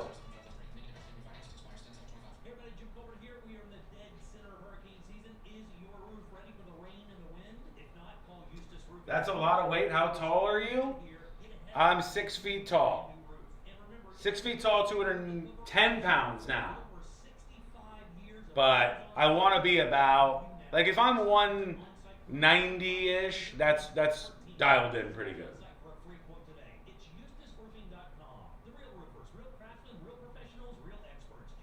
3 pound dump?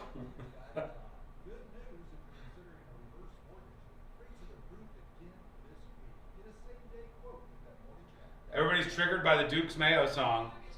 I mean, it's catchy, right? You know I love cooking on my Big Green Egg, and every time I get asked why, I tell you it's because it's an awesome experience, it's impressive, and 3 minutes and we're coming back live on the show. if you don't have one, You should be about 180, right? I don't know, if you look at the like charts and stuff, sometimes they say something like 170 or 165, but if I was 165, you guys would be saying that I look sick. I would look emaciated at 165. It says 5'11" on the iHeart stat sheet. That is bullshit. Lies.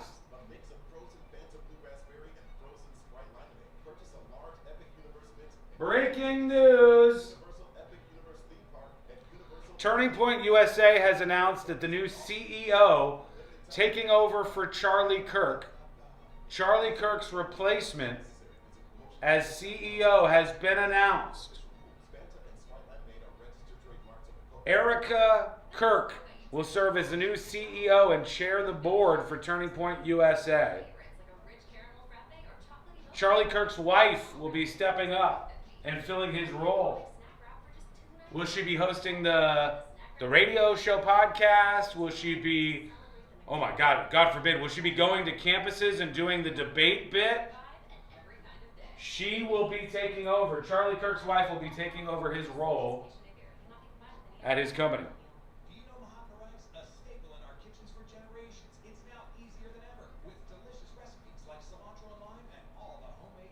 2 minutes. 6 foot, really? Bradshaw! Come on, man! I don't have a lot. Yes, I am 6 foot tall. Yes, I am 6 foot tall. My driver's license says 6 foot tall. Every official document I have says 6 foot tall because I'm 6 foot tall. Don't try to take that away from me.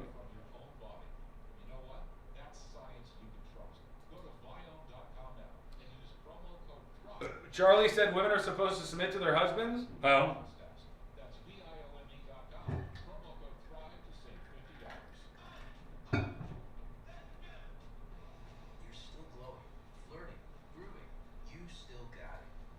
Is she trying to orphan her kids? I want you to think about the weight of that sentence. Is she trying to orphan her kids? I want you to think about the weight of that sentence and the implications. 1 minute.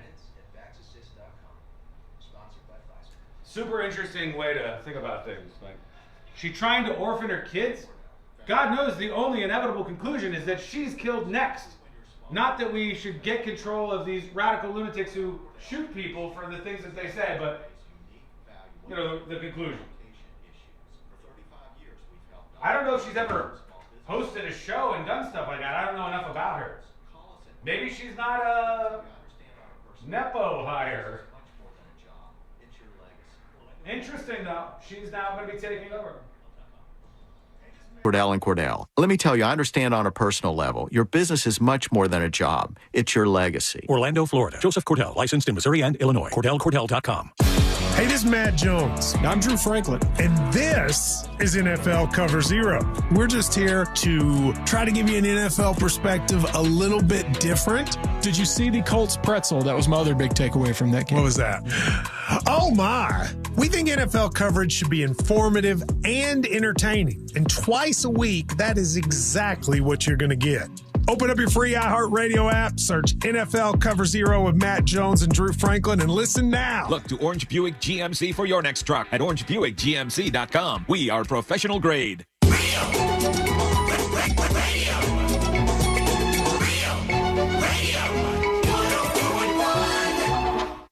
Three best friends diving into the deep end of internet culture. This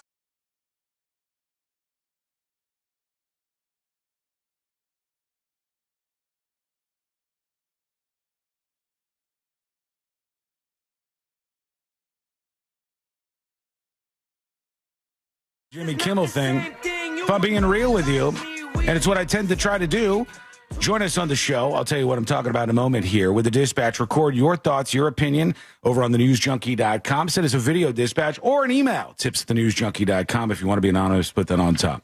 This is kind of wild to me, but maybe you guys just think it's like, this is the way it goes, I guess. So in the investigation into Tyler Robinson, the guy who's charged in the shooting of Charlie Kirk, one thing that was going on was it seemed like the investigators were flailing a little bit. They were releasing these photos and they were like, give us some tips. And they said, we've got some software that will help us. We probably don't need the public's help. But if we don't get what we're looking for, we will release the photos. And then they released the photos, implying that like things weren't going as well as they could have been. It was like into the third day of the manhunt for this person. And it was feeling, honestly, and I was honest with you at that time too, it was feeling like the Luigi Mangione manhunt, where all of these New York people who were searching for the killer in Luigi Mangione were pretending like they were so much closer than they were. Well, the difference was they were pretending. I don't think they did as much pretending. They were like, we're going to release the photos if we need your help. Yeah. And then but we need your help. There's some of the things that I was at least reading into myself. I'll speak for myself here. I felt like they didn't really have this guy pinned. And in fact, he ended up turning himself in. So that's where the problem is for me. So the suspect who was charged in the shooting of Charlie Kirk, they said that the family members called the police. That's the folks who were hunting him down, right? And when they called the police, they said he is going to turn himself in on one condition. He's incredibly afraid of the police. So it needs to be the most gentle arrest that you could possibly stir up. Really? Okay. You know, the handcuffs can't be too tight. All right. Be sure to say please and thank you. Nobody rushing in, screaming or yelling with their guns drawn and all that stuff. They wanted like they asked for a gentle arrest of the suspect turning himself in for Charlie Kirk's murder. And I don't know why, but that strikes me as weird. It's like a bit odd. And I would say you have two choices. You can come turn yourself in, or we'll hunt you down. You're going to get, when you come turn yourself in, we'll treat you like every other criminal we ever have treated. And what if they had said no? Or, they would take back that he was turning himself in? Mm-hmm. Like, you can't, what are the list of demands here for the cops? Right. You don't have a lot of, leverage. You don't have many bargaining chips. No. But they said during a drive they were on, the family friend called the personal cell phone of the Washington County Sheriff's Office Patrol Division. They said the suspect was about to turn himself in. All right. Robinson, the 22-year-old charged with aggravated murder, knew it was inevitable that he would get caught and was fearful of being shot by law enforcement. They said... How ironic. Yeah, right. Yeah, he didn't want to get shot. So he wanted to call ahead. And they brought him into a building marked unauthorized personnel only. So it was like an exclusive interview. They said, we want this to be as gentle and inviting for Robinson before the FBI and the other law enforcement folks arrived. And like he was so gentle and inviting with Charlie Kirk? Yeah, I know. And I don't know if that's wrong of me, but I'm like, why are you patty caking it with this dude? He made the decision to blow up somebody's throat. There's a father and a husband and a person who was out there trying to debate people on a college campus. If you want to go after this guy, do it the right way, manhunt style. Go after the guy, and then you arrest him like you're going to arrest anybody else. But it almost seems like you're rolling out the red carpet for the shooter. You're like, okay, as long as you turn yourself in, come in this back door here. We saw the footage of the person that was immediately accused, and we don't want our son's pants down. Please. Oh, the Old Man River with the child sexual assault material on his Are we going CSAM now? Is that the new thing? I don't know. I don't like that so much because people aren't going to understand what it is, but you get the point. So they brought him into this authorized personnel only room. They said, we want a gentle and inviting arrest for him. And it was quiet and somber. These are the words that they used to describe the arrest of a person who committed an extrajudicial killing of another human being for their opinions. That's a little crazy to me. I don't know why. I mean, I don't want that person treated with kid gloves. I want them treated. I don't want them beat to a pulp. I don't want them, I don't want you to kill him for no reason either. But I want him treated like every other criminal of his type. How would you arrest anybody else? Don't go like, we're going to have a quarter-pounder meal ready for you and a really icy, fizzy Coke, and you turn yourself in and we'll be mega gentle. And by the way, why? This guy's not helping at all. He's not assisting with the investigation against him. He has gone completely quiet. He's not said anything to anybody. So that wasn't even a chip that they gave where they said, we'll talk to you. He'll talk to you. He'll help you out with the investigation and make this case easier if you're really gentle. They just did it. They just did that for him. It's kind of weird. Somewhere, Markeith Lloyd is listening to this going, gentle inviting arrest. Yeah. Well, what is that, man? The cops should just go, why don't you just come turn yourself in? We'll do it the way we do everybody else. I don't imagine if you show up at the police station with your hands up and say, I'm here to turn myself in, they're just going to litter you with bullets like Swiss cheese in the, at the sheriff's office. I don't imagine that that's going to be the case that you're going to have. But I don't want them to treat you in any kind of way that is above anybody else's treatment. You're a scumbag. You're a terrible human being. And you should spend every last moment of your life in a cell thinking about what you did and how you're not going to be able to do any fun stuff and you're not going to be out under the sun enjoying your days. That's the trade-off you made. You shot a guy whose opinions you disagreed with, and now you stay in a cave forever. That's it. That's the thing. And I don't want anybody to be nice to you. I don't want people hooking you up or giving you a special treatment. That's nonsense. It's ridiculous. Let me know what you think. Send a dispatch over to thenewsjunkie.com. We'll get to some of those here momentarily. Many, many people with big opinions today. This person says, I'd like to be anonymous, please. Okay, you can. But thank you for putting that on top, by the way. These recent shooters, the POTUS attempt and the Kirk incident, are very far from MAGA. If there was evidence counter to it, we'd have it already. Okay. Let me go back. Because that's not what this person is saying. These recent shooters, the POTUS attempt and Charlie Kirk, are very much from MAGA. If there was evidence to counter it, we'd have it already. Just to put it out there, you do. There is evidence. The only thing that keeps you from that evidence and the conclusion that I've come to is you having a conspiracy that none of this is true. All right. He says, to clarify, it seems it seems that the Kirk shooter came from a MAGA household. A weird piece of evidence.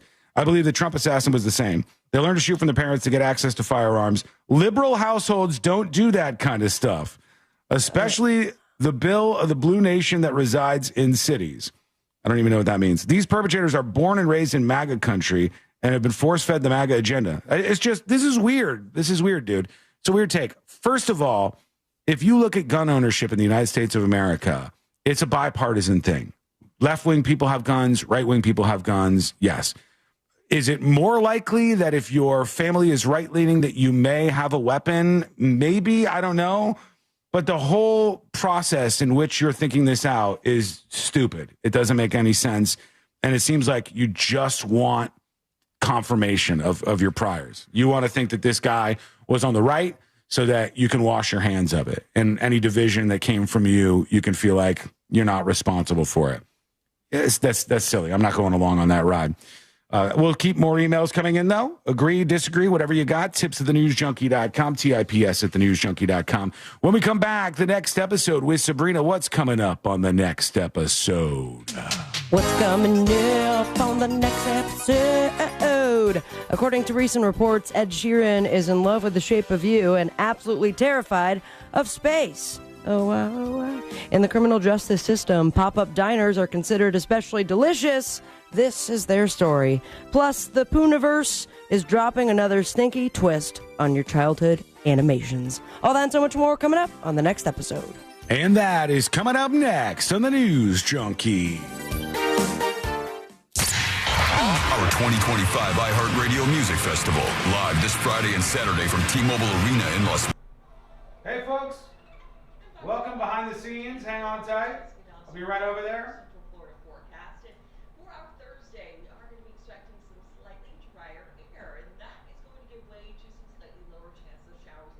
I gotta tell you, that's such a weird take. I've seen a little bit of that, where people say, well, he had a gun and he was a shooter and his parents were MAGA, so because he grew up in that culture, he must be right-wing.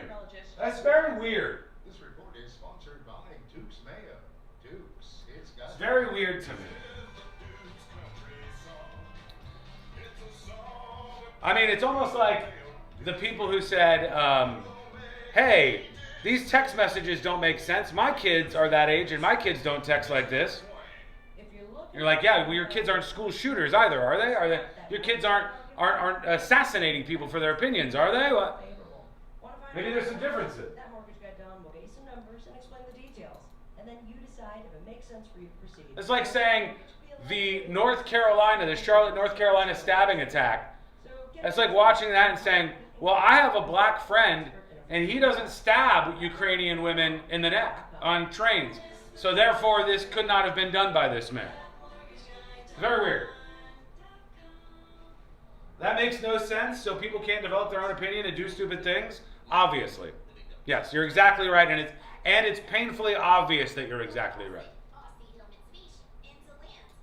What is the evidence of his political leanings? It's all there in the text messages and some of the stuff they've leaked out from Discord. It's absolutely apparent that this man was motivated by, as I suggested from the beginning, I said the two things that are prompting violent responses in politics in this country, almost without fail, are Palestine and trans activism. Those are the two things that are getting people so fired up that they're willing to kill people, because they claim both are some sort of genocide.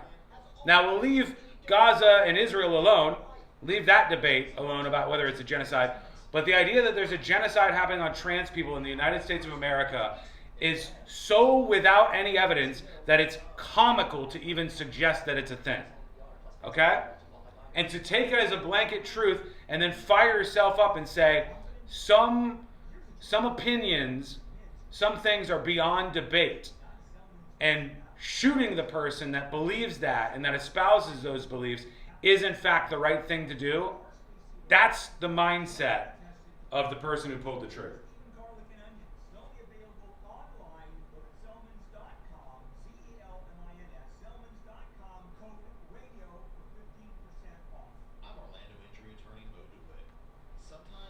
What evidence does this person have that his parents were MAGA? I feel like anyone would be called MAGA, they'd fly an American flag and wear a camouflage hat. Wild conjecture. It looks like his parents were Republicans based on the grandmother statements and some other statements. But I don't know why this is difficult for people to struggle with. Many young people have different political opinions, wildly different than their parents. Many of them. Many.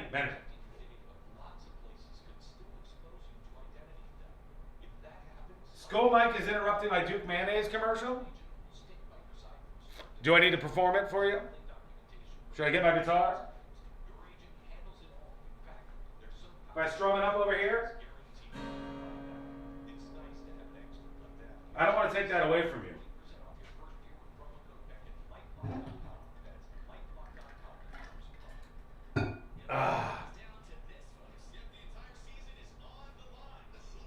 Kevin says, I fly an American flag and I'm so far from MAGA.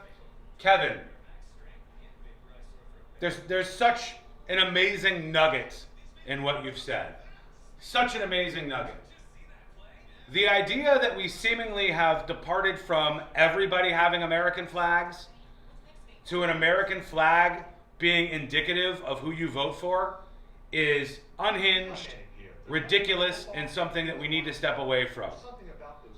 We need people who are on both sides of the aisle to root for America and to think that the American flag is not correct. The American flag is a plenty fine thing to fly no matter who they are.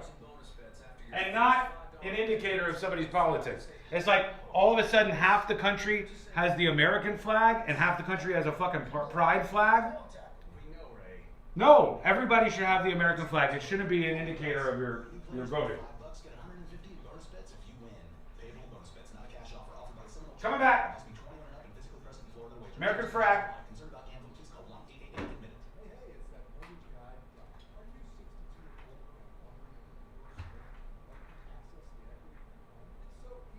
Here we go. Admit it. Hey, it's that mortgage guy, Don. Are you 62 or older and wondering if a reverse mortgage can help you access the equity in your home? It's so easy to get a free reverse mortgage quote with that mortgage guy, Don. Just fill out the online questionnaire at thatmortgageguyDon.com, or you can make an office appointment to meet in person at 1401 Town Plaza Court, Winter Springs, Florida. Happy Home Mortgage. NMLS ID 2418348. Don't miss the boat. Compare your quote with that mortgage guy, Don. Real Radio is on Instagram at Real Radio 1041. Sponsored by the law offices of Anajar and Levine Accident Attorneys. Call the law offices of Anajar and Levine at 1-800-747-FREE. That's 1-800-747-3733.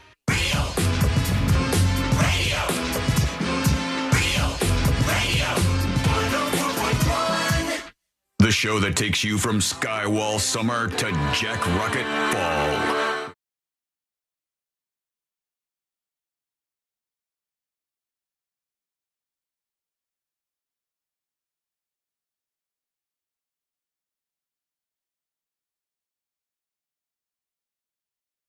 Entertainment and beyond. We'll get to that here momentarily.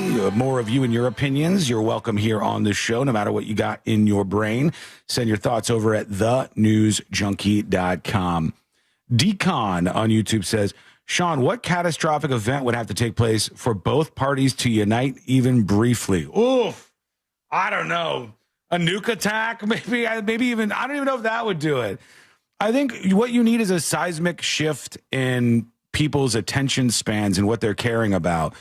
As long as we have a 10% politically addicted portion of our country on the left and a 10% very politically addicted portion of the country on the right, that 40% of people, or that 20% of people, excuse me, is going to be hyperactive in the political world, and that they want to always be on the offense. Offense. And that's all they're doing, all they're pushing all day long.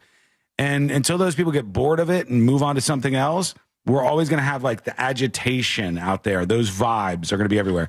Maybe if there was like a nuke, I don't know, maybe we would be distracted for a little while. One would hope. I don't want that to be a precursor to anything.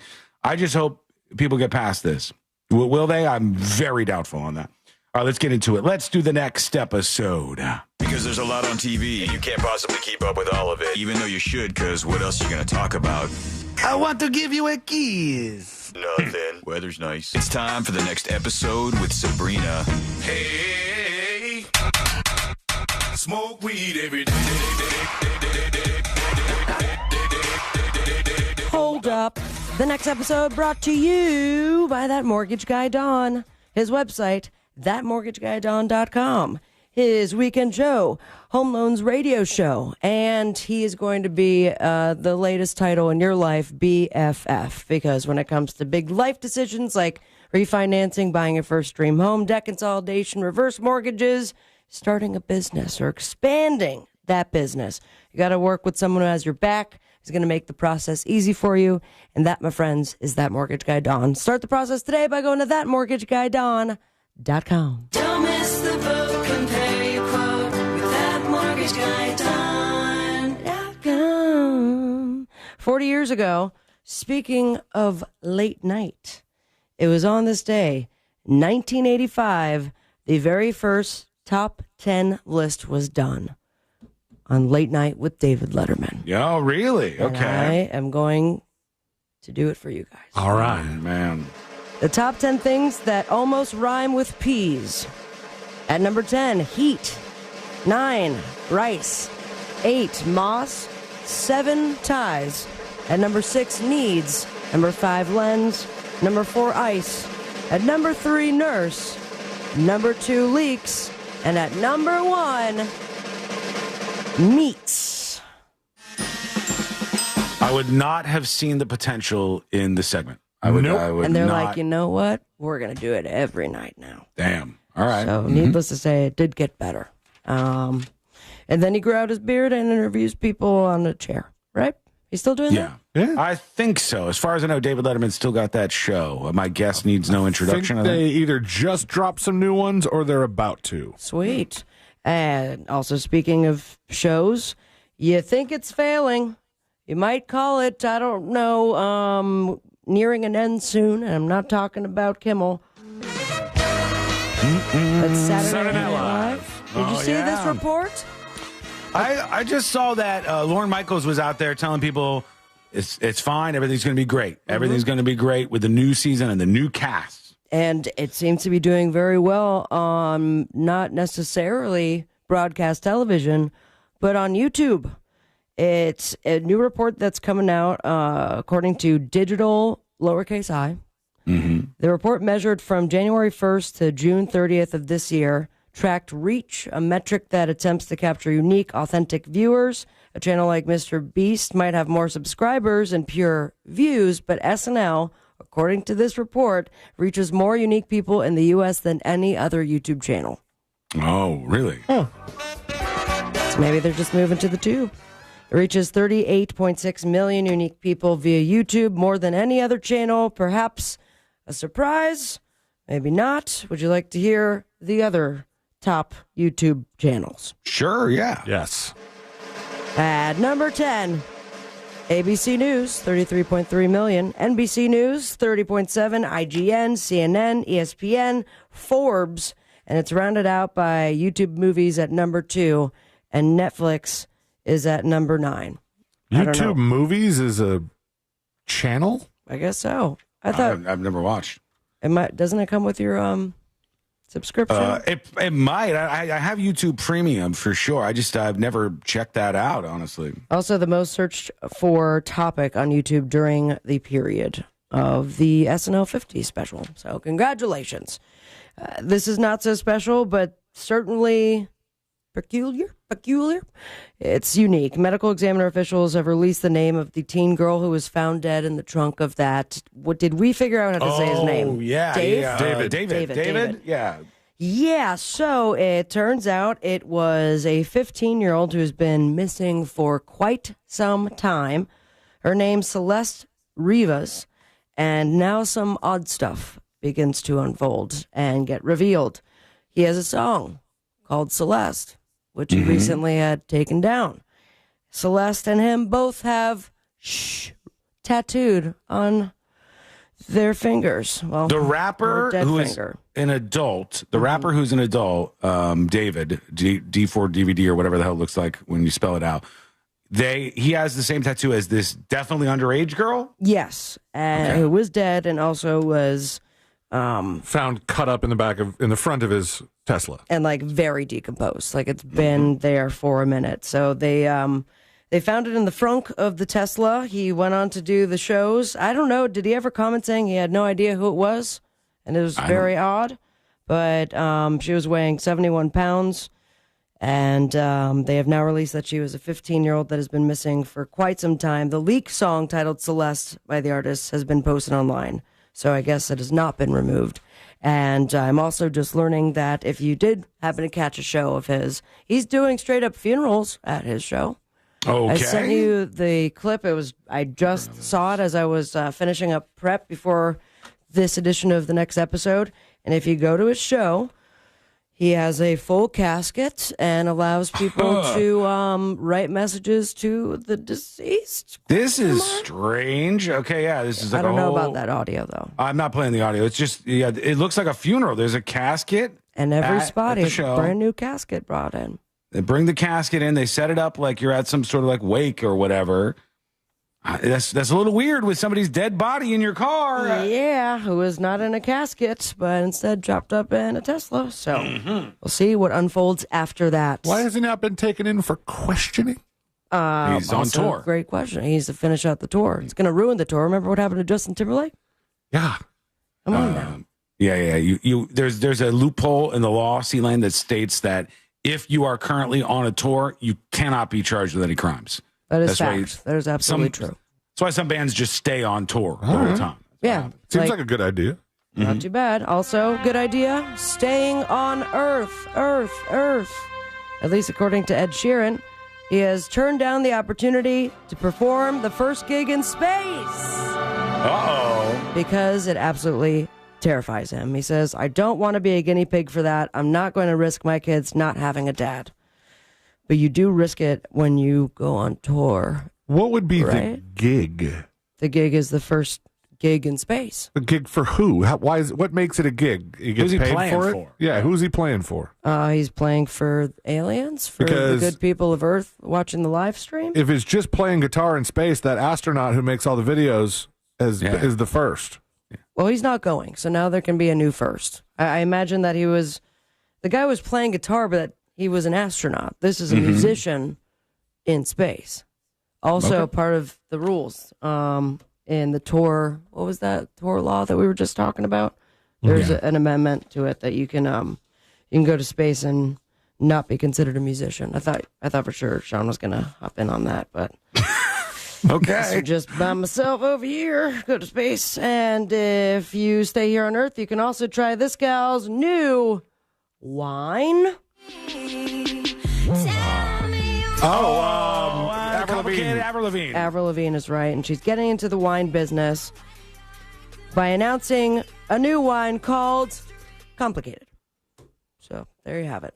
All right. A limited edition Didn't small go batch. with one of her other songs. Could have been like the Skater Boy wine. Nothing. Nope, just Complicated. A Pinot Noir created in collaboration with Banshee Wines, named for her 2002 debut hit. I cannot believe this is over 20 years old. Yeah.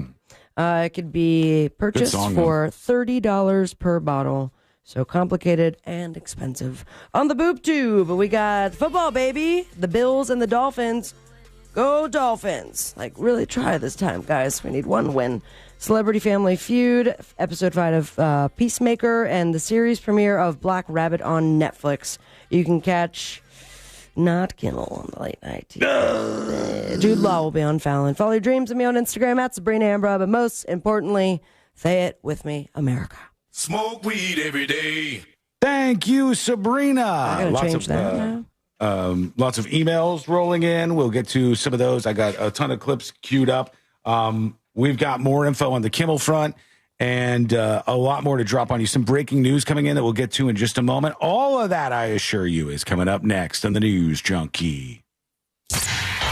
Our 2025 iHeartRadio Music Festival, live this Friday and Saturday from T-Mobile Arena in Las Vegas. Stream. Hey. How you doing? What's happening? I hope your ride right now is a smooth and safe one on the major highways and roads of Orlando. Seems like we're incident-free east and west. Quick question for you. This time, and the same does go for Colonial Drive and the Beach Line. East and west of the 408 is also moving along. Two-part question. The turnpike is clear as well. Part number one, do you agree that Jimmy Kimmel should have been suspended? We'll keep it simple. Do you agree that Jimmy Kimmel should have been suspended? Yes or no, Chad? Yes or no? We'll start there and then I'm going somewhere else with it.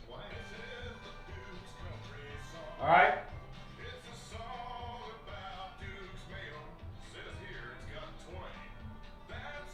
Good. Gotta no, no, hell no, no, no.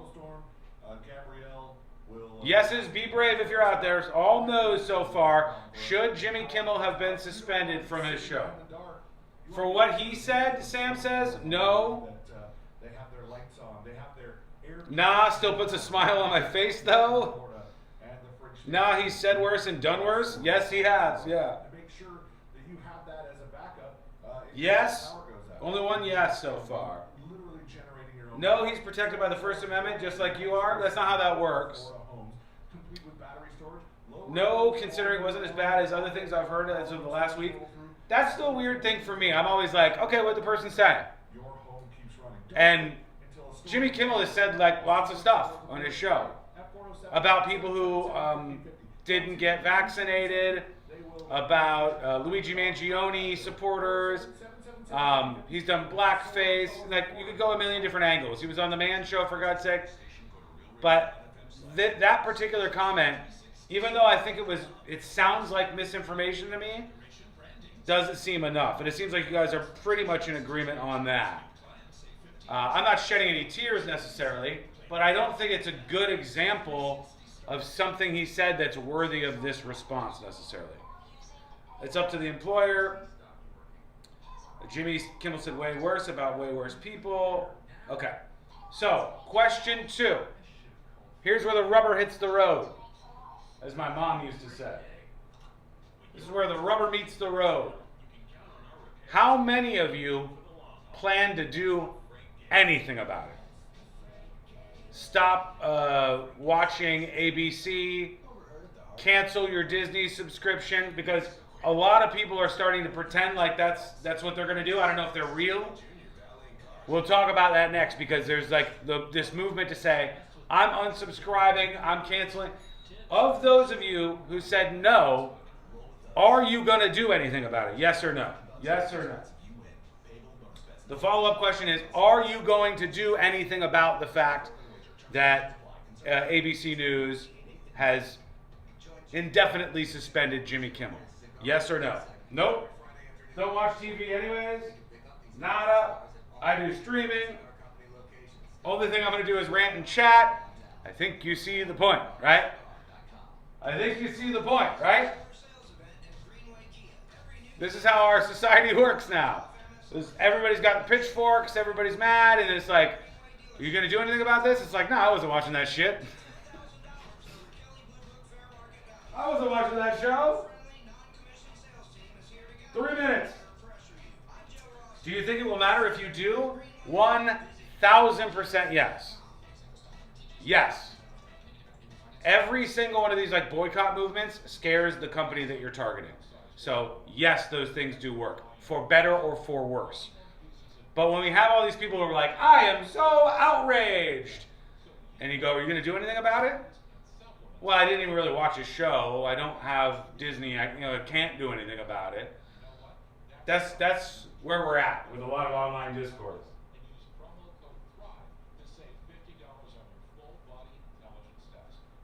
The suits don't care what people think? I don't know, it depends. That can be true, but not always.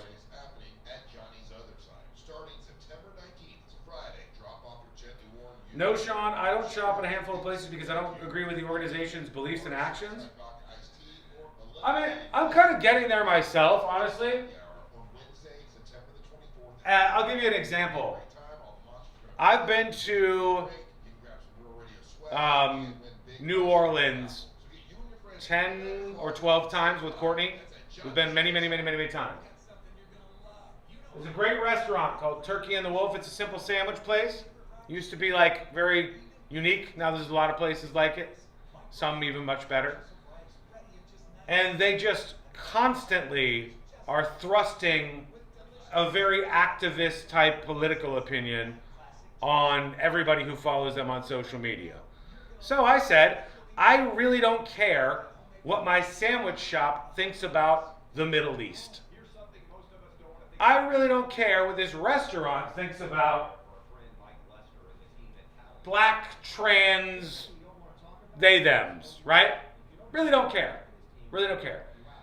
And then I think, if this is the radicalized opinion that the place I'm giving my money and my time and attention to, if this is the radicalized opinion that they have and they want to force on me, even though they're a restaurant, would they give me their money? Would they even like me? I don't agree with half the shit they're saying on here. And then if you think about it that way, and you're like, I don't know that they would. I don't know that they would. So then why am I supporting that place? Why am I giving that place my money? Why am I recommending that place to so many people? In a way, I've kind of decided I don't want a restaurant to have particular political opinions, for Christ's sake. I don't want that. So, at least on that level, I'm with you.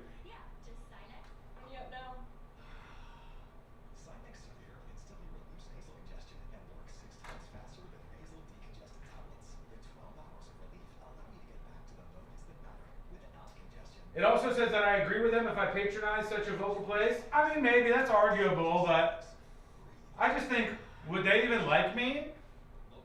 Like, these people are very, like, fringe politically. I don't believe in most of the things they're saying. They probably would hate me. Directed. Most impact windows from Reese Windows and Doors are installed in just 6 to 8 weeks. Visit reesewindows.com. Live from the JustCallMo.com studios. Injured on the go? Just call Mo. From car accidents to personal injury cases, Mo has you covered. Visit JustCallMo.com or dial 1-800-CALL-MO. This is WTKS-FM HD1, Cocoa Beach, Orlando. An iHeart radio station. Make us the #1 preset on your car radio and on the free, new and improved iHeart Radio app. Listen for all your music, radio, and podcasts. Free never sounded so good.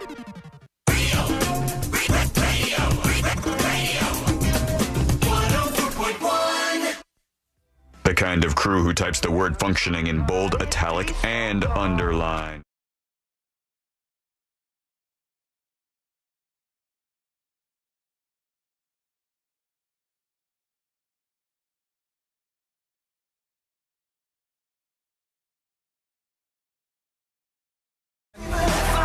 The most recent ratings book We absolutely sweeped it. More number ones than you could shake all the sticks at. And it's because of you. It's because you hang out with us every day. It's because you jump feet first into the fun, the chaos, the drama that's involved in the world's most viral newsroom. So thank you for doing that.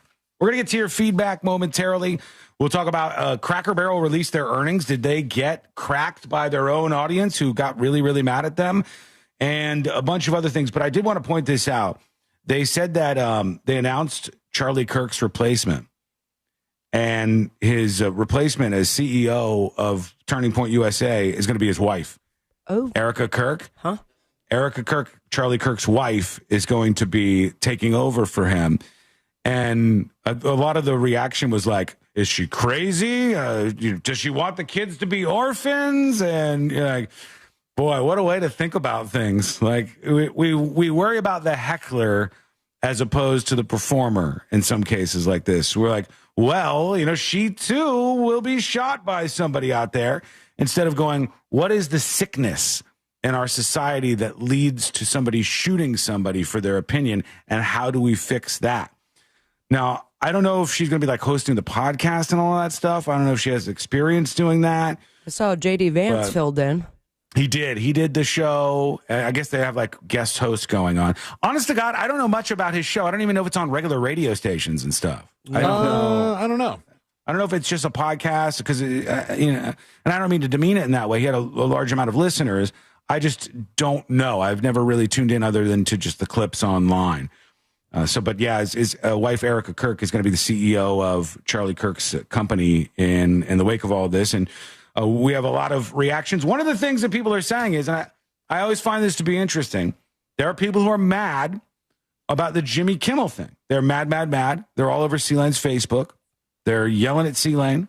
How dare you post this, you unbelievable monster? How could you? He was on the radio. He was on Salem Media Group's The Answer.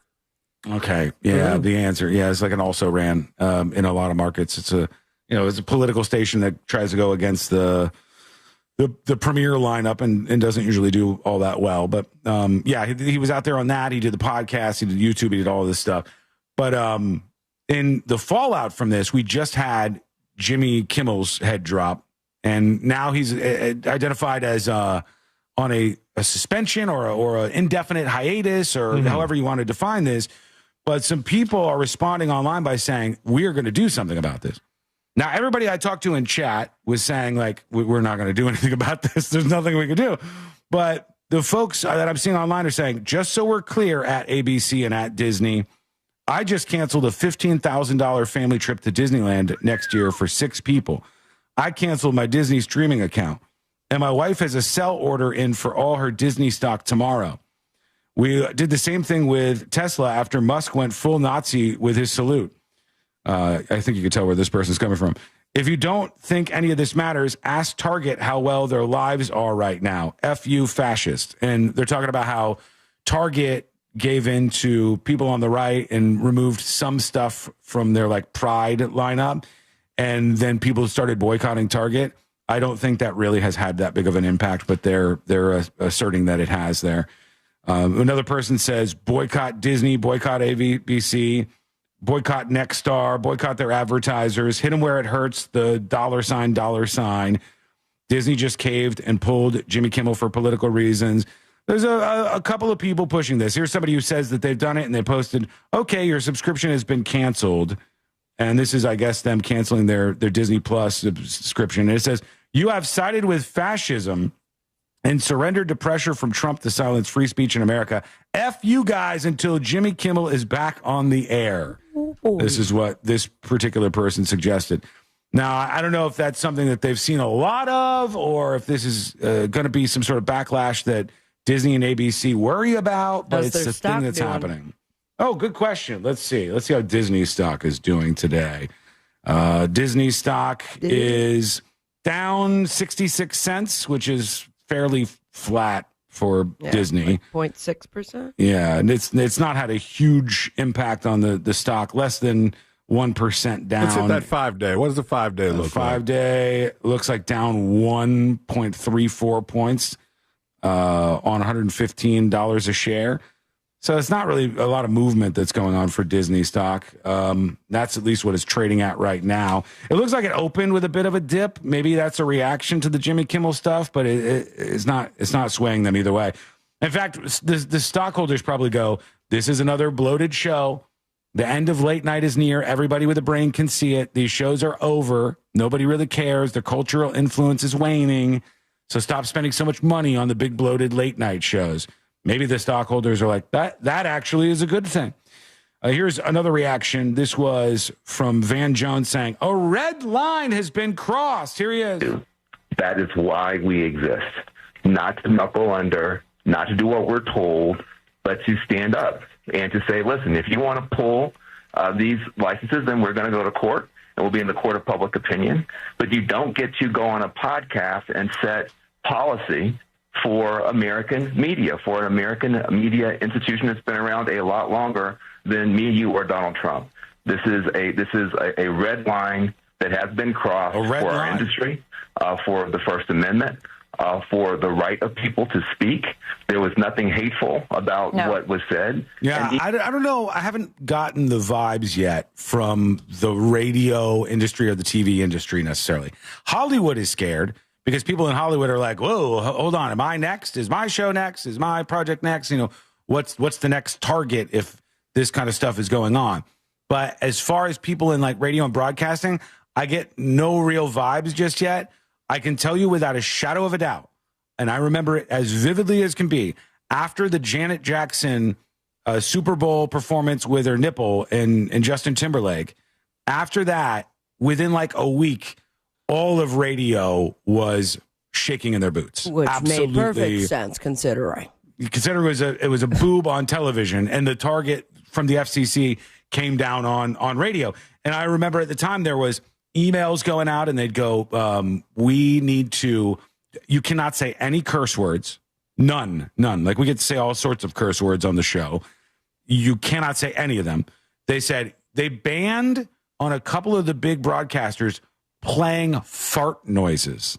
What? Fart noises, because they were suggesting that could be something that the FCC could find as a violation. And the whole industry in radio was quaking after the crackdown. They're like preparing for a giant witch hunt, which more or less I don't think happened. Did it? They went after Bubba the Love Sponge pretty quickly after that because he had some sloppy censoring going on. He got some fines.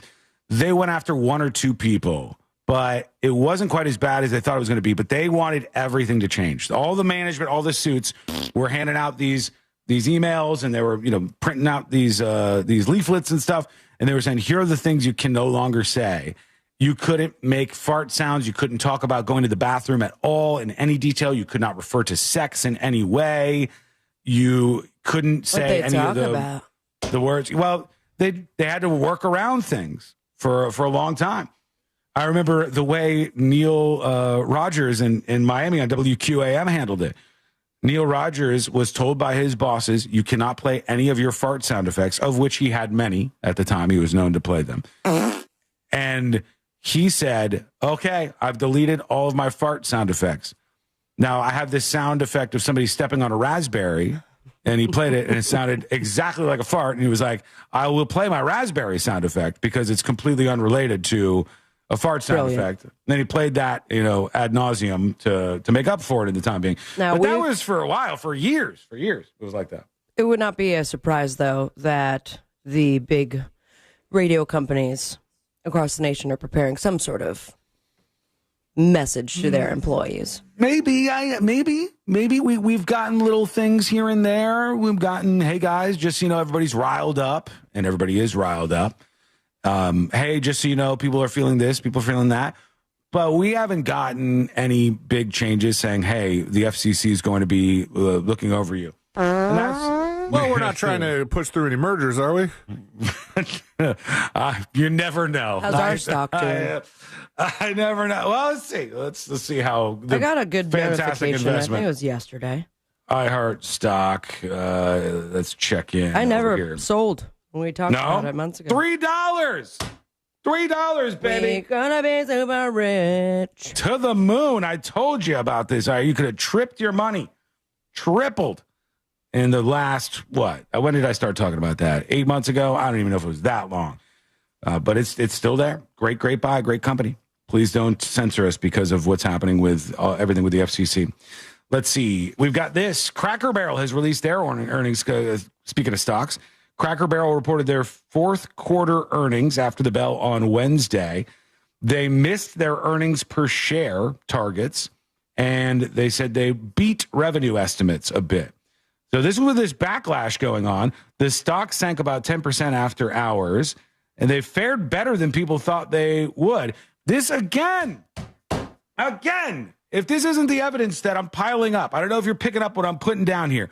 The evidence that I'm dropping on you is that whenever there's these movements online, whenever people are outraged and everybody's tar and feathering whomever their new target is in some kind of cancellation thing, it really generally has no real effect on the real world. Now, it can when people actually say, no, I'm drawing the line and I'm not going to buy something.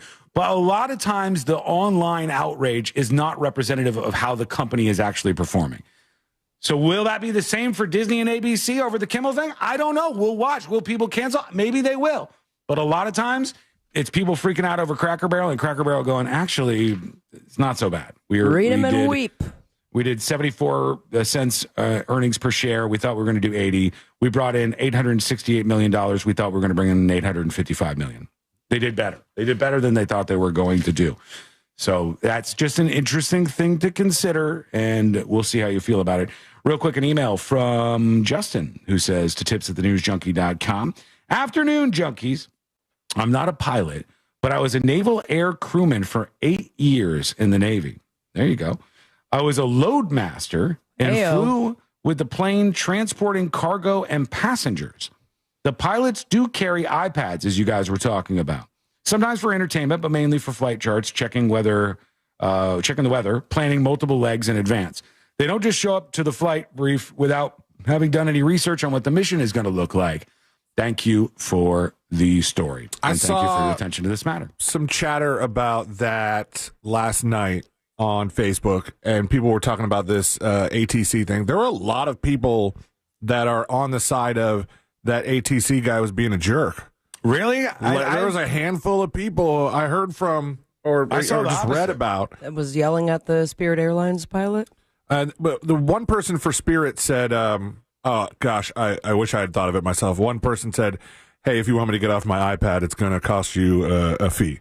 Mm-hmm. This is Spirit Airlines here. I get it. But one person said that the company iPads are locked out of doing stuff that would be distracting, like streaming or any of that stuff. I mean, all right, but you could say the same for a lot of things in the workplace. Mm-hmm. There's workarounds, right? I'm sure, but like you could be just distracted by the stuff on the iPad to begin with. Yeah, but it's not just that.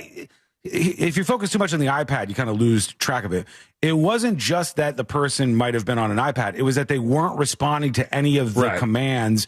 They had to repeat them all over and over and over again.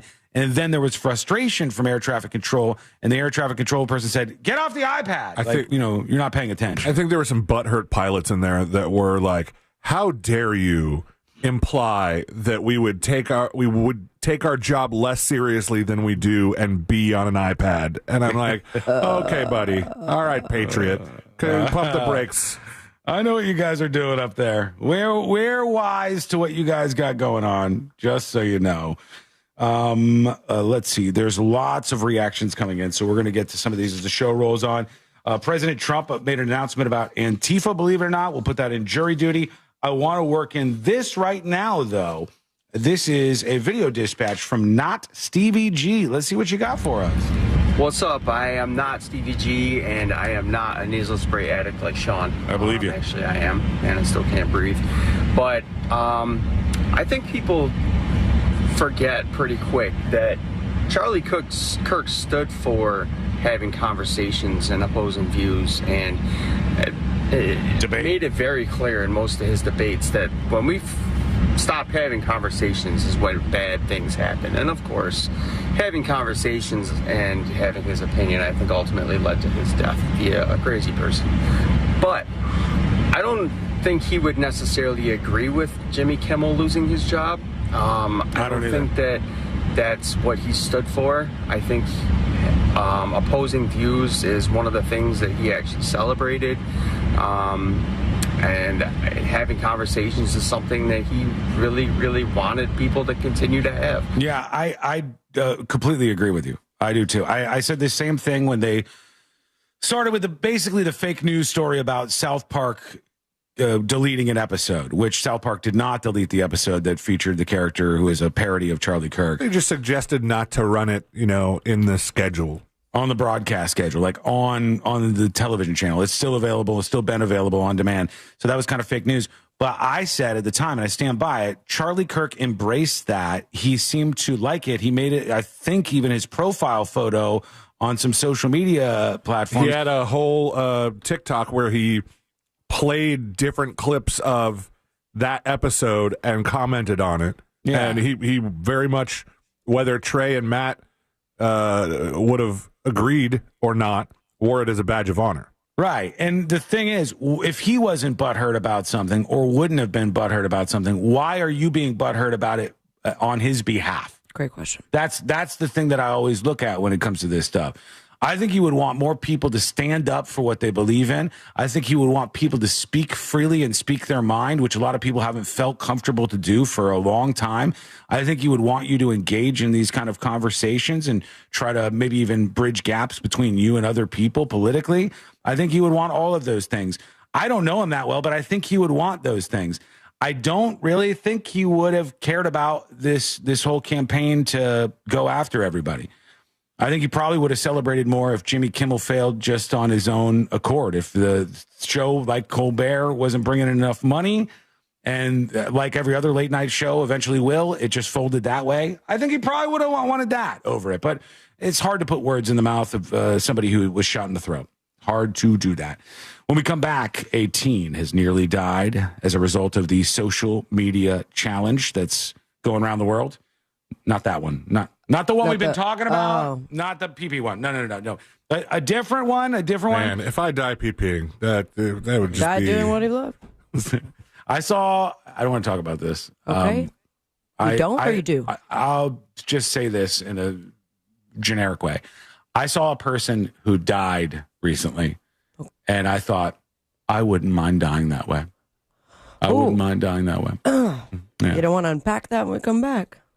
Did you guys see any news today about anybody dying no. Robert. Sex? I'll tell you. I'll tell you during Drugs, the break. I'll tell you what I'm talking about. I was like, you know what? Of all the ways to go, that's one on a roller coaster. You okay, man? I did see that. Yeah. When we come back, we'll get to your feedback and we'll get to what happened to this teenager who, as a result of a challenge, is now almost dead, doing very, very poorly in a hospital this week. We'll check in with them. That's coming up next on the News Junkie. Our 2025 iHeartRadio Music Festival, live this Friday and Saturday from T-Mobile Arena in Las Vegas. Stream it only on Hulu and listen on iHeartRadio Friday and Saturday starting at 10:30 p.m. Sponsored locally by Rasmussen University. What's going on? I hope your drive right now is a smooth one, and it should be on the major. Hey, chat. School mic activated. As well as the Greenway and 429. I'll put some thought into a backlight for Skull Mike. We'll talk to Austin about this, perhaps. He would be the one who would know what we should do with that. Austin, if you're out there, I'm thinking way up here on the roof. If we put a light there and had it wired by an electrician, and then if I'm right here, the light can kick down on me. I'll have some shadow from the hat a little bit, but it'll be better than it is now, and it'll give us some more lights. Anyhow, what do you think about this, chat? Let me know. All right? Breaking news. Pentagon leaders are currently considering a new recruiting campaign. This recruiting campaign would encourage young people to honor the life of Charlie Kirk by joining the military. Good idea, bad idea. Pentagon leaders have leaked out in this breaking news that they're considering a new recruiting campaign where they run clips of Charlie Kirk potentially and say, honor the memory of Charlie Kirk, join the military. Sort of gives me vibes of like post 9/11, how there was a recruitment campaigns like crazy, because many people, even friends of mine, who were moved by 9/11 were like, I'm going to join the military. I'm going to step up. I'm signing up for the Army. Kind of feels like they think they have that situation going on. Dumb idea? Was Charlie Kirk in the military ever, though? I don't think so. I don't believe he was. He could have been, but I don't think so.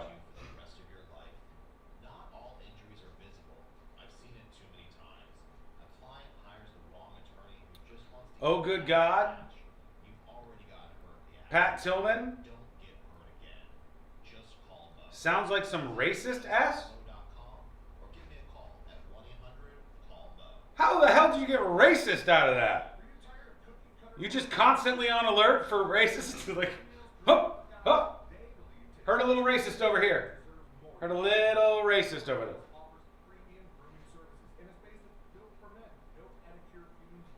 Who is this guy, the white Martin Luther King? Well, I mean, maybe to some people. How does joining the military solve the problem of inside turmoil? Fair point. Fair point. I agree. The problem highlighted by this is the fringe elements of, in this case, the left wing of American politics are open to violence.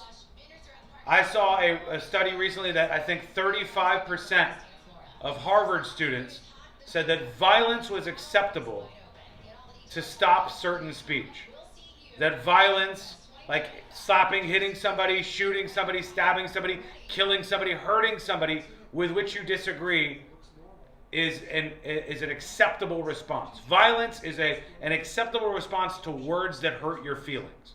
35% of these students said that. And when you have that kind of thought process, you do have turmoil in your country. You do have divisions that need to be fixed. And I think you do have a point. A military recruitment campaign doesn't do jack for that. Is your AC working overtime? Your roof might be the reason. Upgrade now. Get 15% Everything is racist. Real craftsmen, real experts, real roofers. Visit EustaceRoofing.com for a free estimate. That's EustaceRoofing.com. A week ago, I didn't even know who this guy was. I heard his name, but I didn't know him. It sucks that he was killed, but are we serious right now with all these tributes? This is, as I told you several days ago, maybe the day after it happened. I told you in the world of politics, there is a phrase that has been used by all the big names. Hillary Clinton famously said this many times. Never let a good tragedy go to waste. This is something that's ingrained in Washington, D.C. and in the political world. On K Street, where the money flows in. This is ingrained in that system. And they say, never let a good tragedy, we're back in 2 minutes, go to waste. This is a tragedy. And clearly there are people who don't want it to go to waste. That's what we're saying. September's your best time to buy a new GMC truck or SUV at Carl Black Orlando. All qualified buyers get 0% financing on the 2000. Kevin says, real news, the Bahamas 6,000 pounds of lobster was on board the plane that crashed during takeoff in West End. Did they Aaliyah themselves because their lobster load was too big? That's 20% below MSRP. Worth it, man. Sierra 1500 elevation crew cab.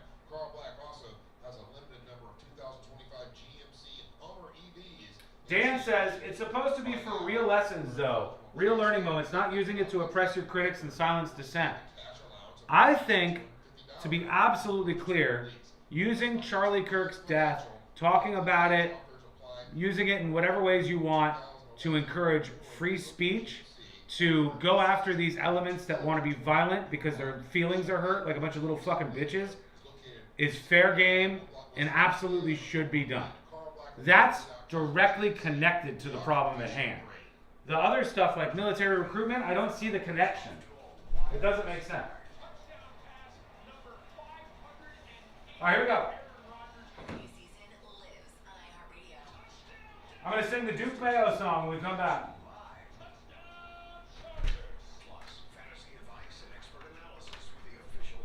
On iHeartRadio. Touchdown, Denver! Local stations bring you the action live. Touchdown, Chargers! Plus, fantasy advice and expert analysis with the official NFL Podcast Network.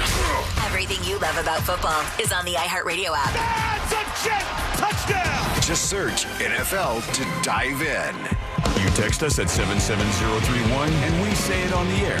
Sometimes. We might even give you credit. Standard data and message rates apply. Real Mobile is powered by Orange Buick GMC and OrangeBuickGMC.com. We are professional grade. Do you have AC needs? Turn to the experts at Carrier. Go to millsair.com.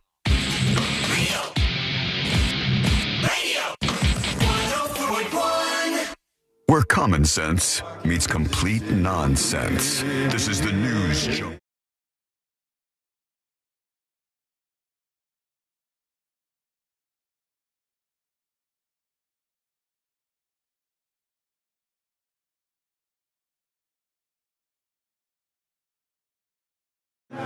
Story time with the three best friends you never knew you had. Join us. Go over to the website, thenewsjunkie.com. EL says on YouTube, Sean, Sabrina, and C-Lane, congrats on your ratings recently.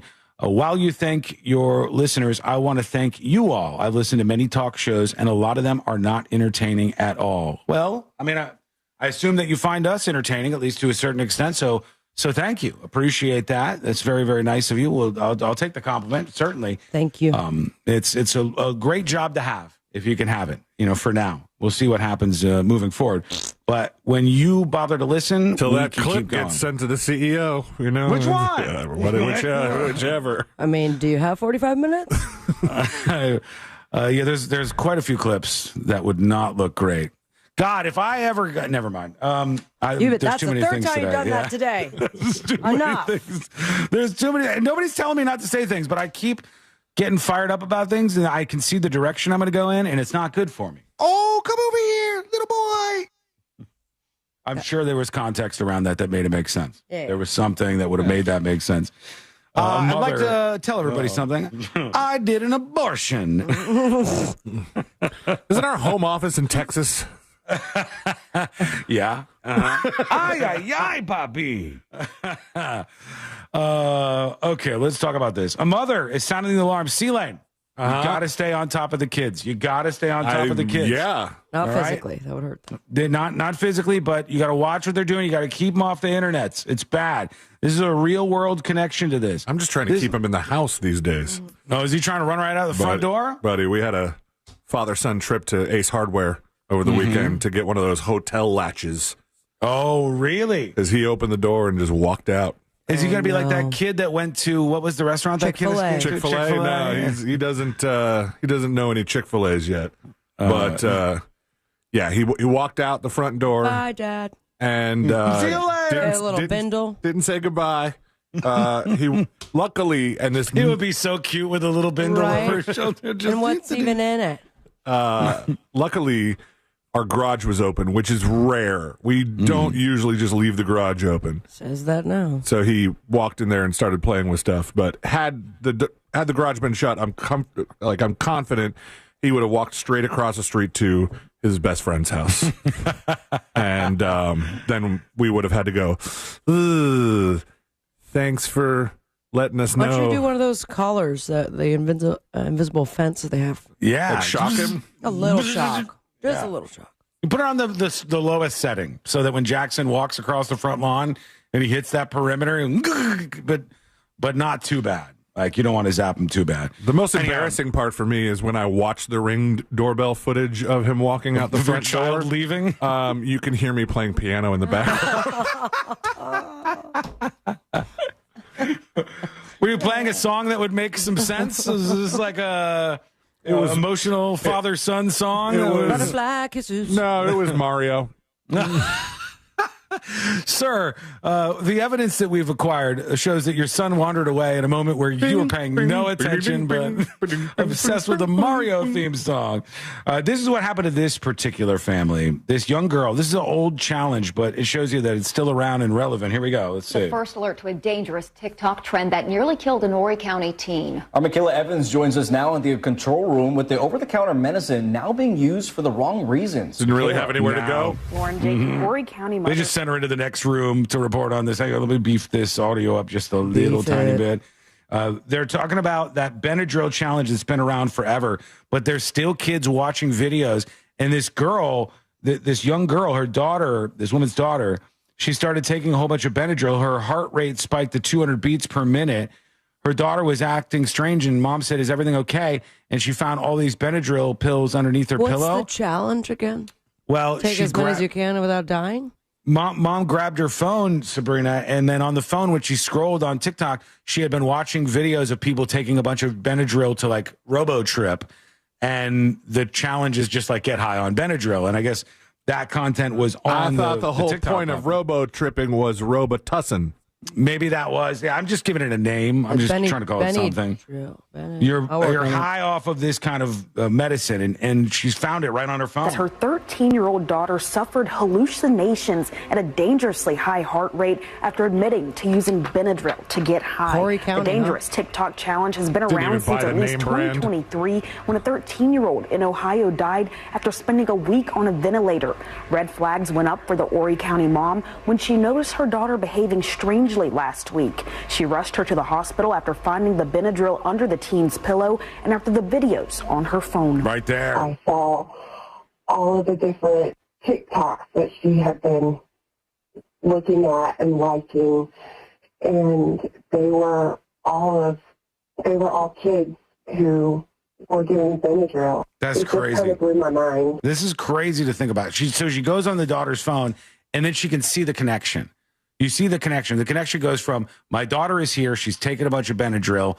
There's her phone. I could see what social media did. Like there's no, there was a direct influence between her daughter on social media, watching videos, going, I'm going to try that out myself, and taking a bunch of Benadryl. So she didn't even get to her video to like actually post anything. I don't think she posted anything herself. Yeah, I think she just started watching the videos. And it's not good for you, to say the least. But this just shows you, like, there is a downstream of these things. There's absolutely a downstream. And what I mean by that is there are people, young kids, watching all this kind of content and then wanting to try those things out. But you can't even find it. When the things are bad, then they can actually end up getting hurt from it. That is an actual thing. And strangely enough, what is that? What's it say? I went to search on TikTok. It says, be informed and aware. Learn more. Some substances can be dangerous when used or misused. When you search for Benadryl? Yeah. I wonder if they have like a way like sewer slide and suicide to, work around these kind of things. I have been a drill before. All right. So if I put in Benadryl on the actual TikTok website, be informed and aware. All right. Yeah. Can you click through that and still find it? More? No, that just stops me cold there, I think. Users videos. No, they stop me at that. So they must have like another code word or something that they're searching for to actually see the videos that she was seeing. I wouldn't be surprised if C-Lane was close to correct on that, where like they're just a rewording. Anyhow, watch your kids. It's a dangerous thing out there. There's a lot of dumb stuff, a lot of dumb content. All right, let's take a quick break. When we come back, here's what we're going to do. We're going to do jury duty. We'll talk about Trump and Antifa. We'll also talk about some other big stories in courtrooms around the country, and a football player, an NFL player who's in big trouble. Woo! Big trouble. What did he do? What's he apologizing for? That is coming up next on the News Junkie. Our 2025 iHeartRadio Music Festival, live this Friday and Saturday from T-Mobile Arena in Las Vegas. Stream it only on Hulu and listen on iHeartRadio Friday and Saturday starting at 10:30 p.m. Sponsored locally by Rasmussen University. This is what's trending from iHeart Sports Network. Presented by the Florida Fish and Wildlife Conservation Commission. Week 3 in the NFL kicks off tonight with the Dolphins visiting the Bills in the Thursday night game. Among the Dolphins ruled out with injuries, DB Storm Duck and tight end Darren Waller. Another practice day ahead for UCF. They host North Carolina on Saturday. Big one in Miami Saturday as the Hurricanes host Florida. Baseball, the Marlins a winner over Colorado. The Marlins have won 6 of 7. And the Rays snapped a 3-game skid beating Toronto. I'm Matt McCoy. You wouldn't drive a car under the influence, so why would you operate a boat? The FWC wants to remind you that operating a boat while impaired is just as deadly as driving a car and carries the same penalties. Be as safe at sea as you are on land. Visit myfwc.com for more info. Folks, homeowners got to be careful. You got to protect yourself, protect your money. You deserve that much and so much more. You work hard. You also deserve to be comfortable. Your AC can be a real fickle beast out there on the side of your house. You don't know if it's working today and not going to be working tomorrow. That's why I suggest you call Mills Air and ask them out about their preventative maintenance program. This is also perfect if you just got a new house and you don't know what kind of condition the AC is in. You might have gotten an inspection, but you want a full on up and down on that AC unit to see if it's about to break. This is perfect. Mills Air does this, and they do a killer job of it. And they are a very honest company. So I'm super excited to send you over there if you do have any issues. Your experience will be great, as was mine. You can give them a call. Mills Air. Here's their number. 407-277-1159. That's 407-277-1159. Or find them online at millsair.com. Hey, it's that mortgage guy, Don. Good news. We offer HELOCs and home equity lines of credit with scores as low as 640. Find out if you're qualified today at thatmortgageguyDon.com. With thatmortgageguyDon.com. Rollovers, head-on collisions, hit and runs, you name it. We've litigated it. And while insurance companies joke about the mayhem that occurs on roadways, we've seen the real effects. Lost lives. Hey! Oh my God, I can't believe we met here. Just us two in this cute little place? How adorable.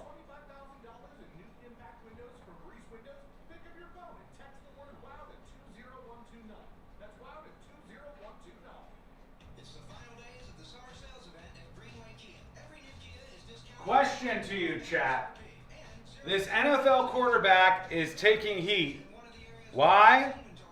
Because the NFL quarterback was posing with his dog.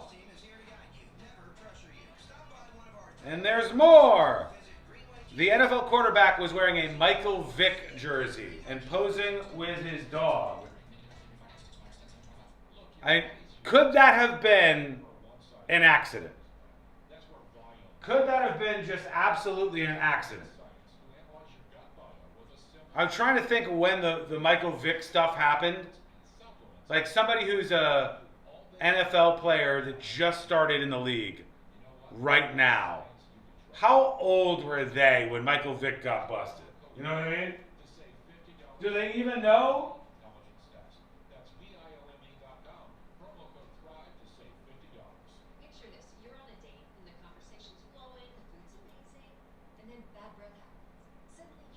Is that Ryan? Hi, Ryan.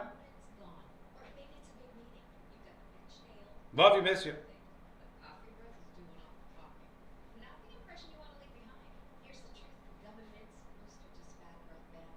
3 minutes and we're coming back live. I thought the dog was wearing it. Was the dog wearing the jersey? Good question.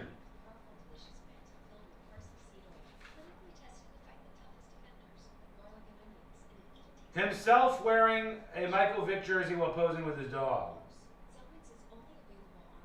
2007. That was almost 20 years ago. That's crazy. 2007, almost 20 years ago when Michael Vick got arrested. There's at least plausible deniability that they didn't know about that if they're young. They were probably 5 and under when it happened. I think you might be right. I think you might be right. If the person was 5 years old, they're going to have no connection, I wouldn't think, to Michael Vick and that stuff. Kyle Murray is a strange person. His interviews are always weird. I think it was intentional. Really? Interesting. Sport Johnson, you sound like you know this stuff. What else has Kyle Johnson done? Like, briefly.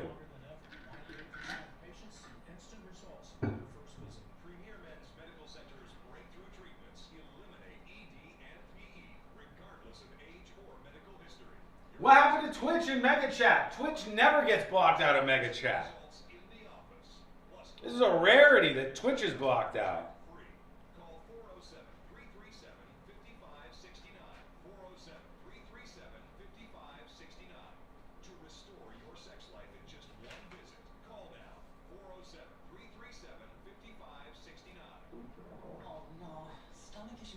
Sean, what kind of camera is that again? This is a Mac 9 with the Cambler clip, and it's operated by a very tiny employee who can follow me around like this. Typical Mac 9 setup.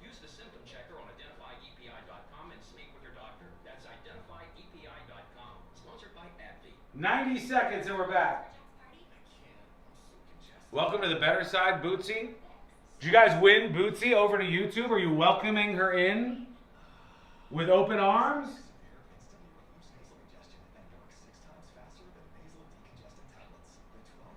All right, we're coming back.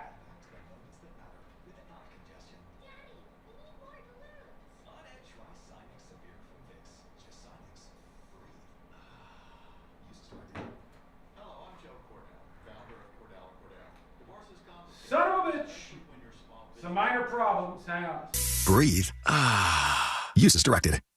Hello, I'm Joe Cordell, founder of Cordell & Cordell. Divorce is complicated, especially when your small business or professional practice is involved. At Cordell & Cordell, we understand that these assets raise unique valuation and allocation issues. For 35 years, we've helped doctors, lawyers, and small business owners navigate divorce with confidence. Call us at Cordell & Cordell. Let me tell you, I understand on a personal level, your business is much more than a job. It's your legacy. Orlando, Florida. Joseph Cordell, licensed in Missouri and Illinois. CordellCordell.com. Connected to the things you love. The free iHeartRadio app does that with live radio, 24/7 news, live sports, and your favorite podcasts. There's no catch and no charge. Radio, your way. Join the millions who already have it. The free iHeartRadio app. The #1 app for radio. Squeaks, jerks, and rattles? Your garage door's crying for Everdoor. For just $49, they'll tune up and shut down the noise. Trust Everdoor for smooth service. Book at everdoor.com. Everdoor, the garage door that lasts evermore. This Earful of Real Radio is sponsored by Wassy's Meat Market, the best place to buy a big green egg.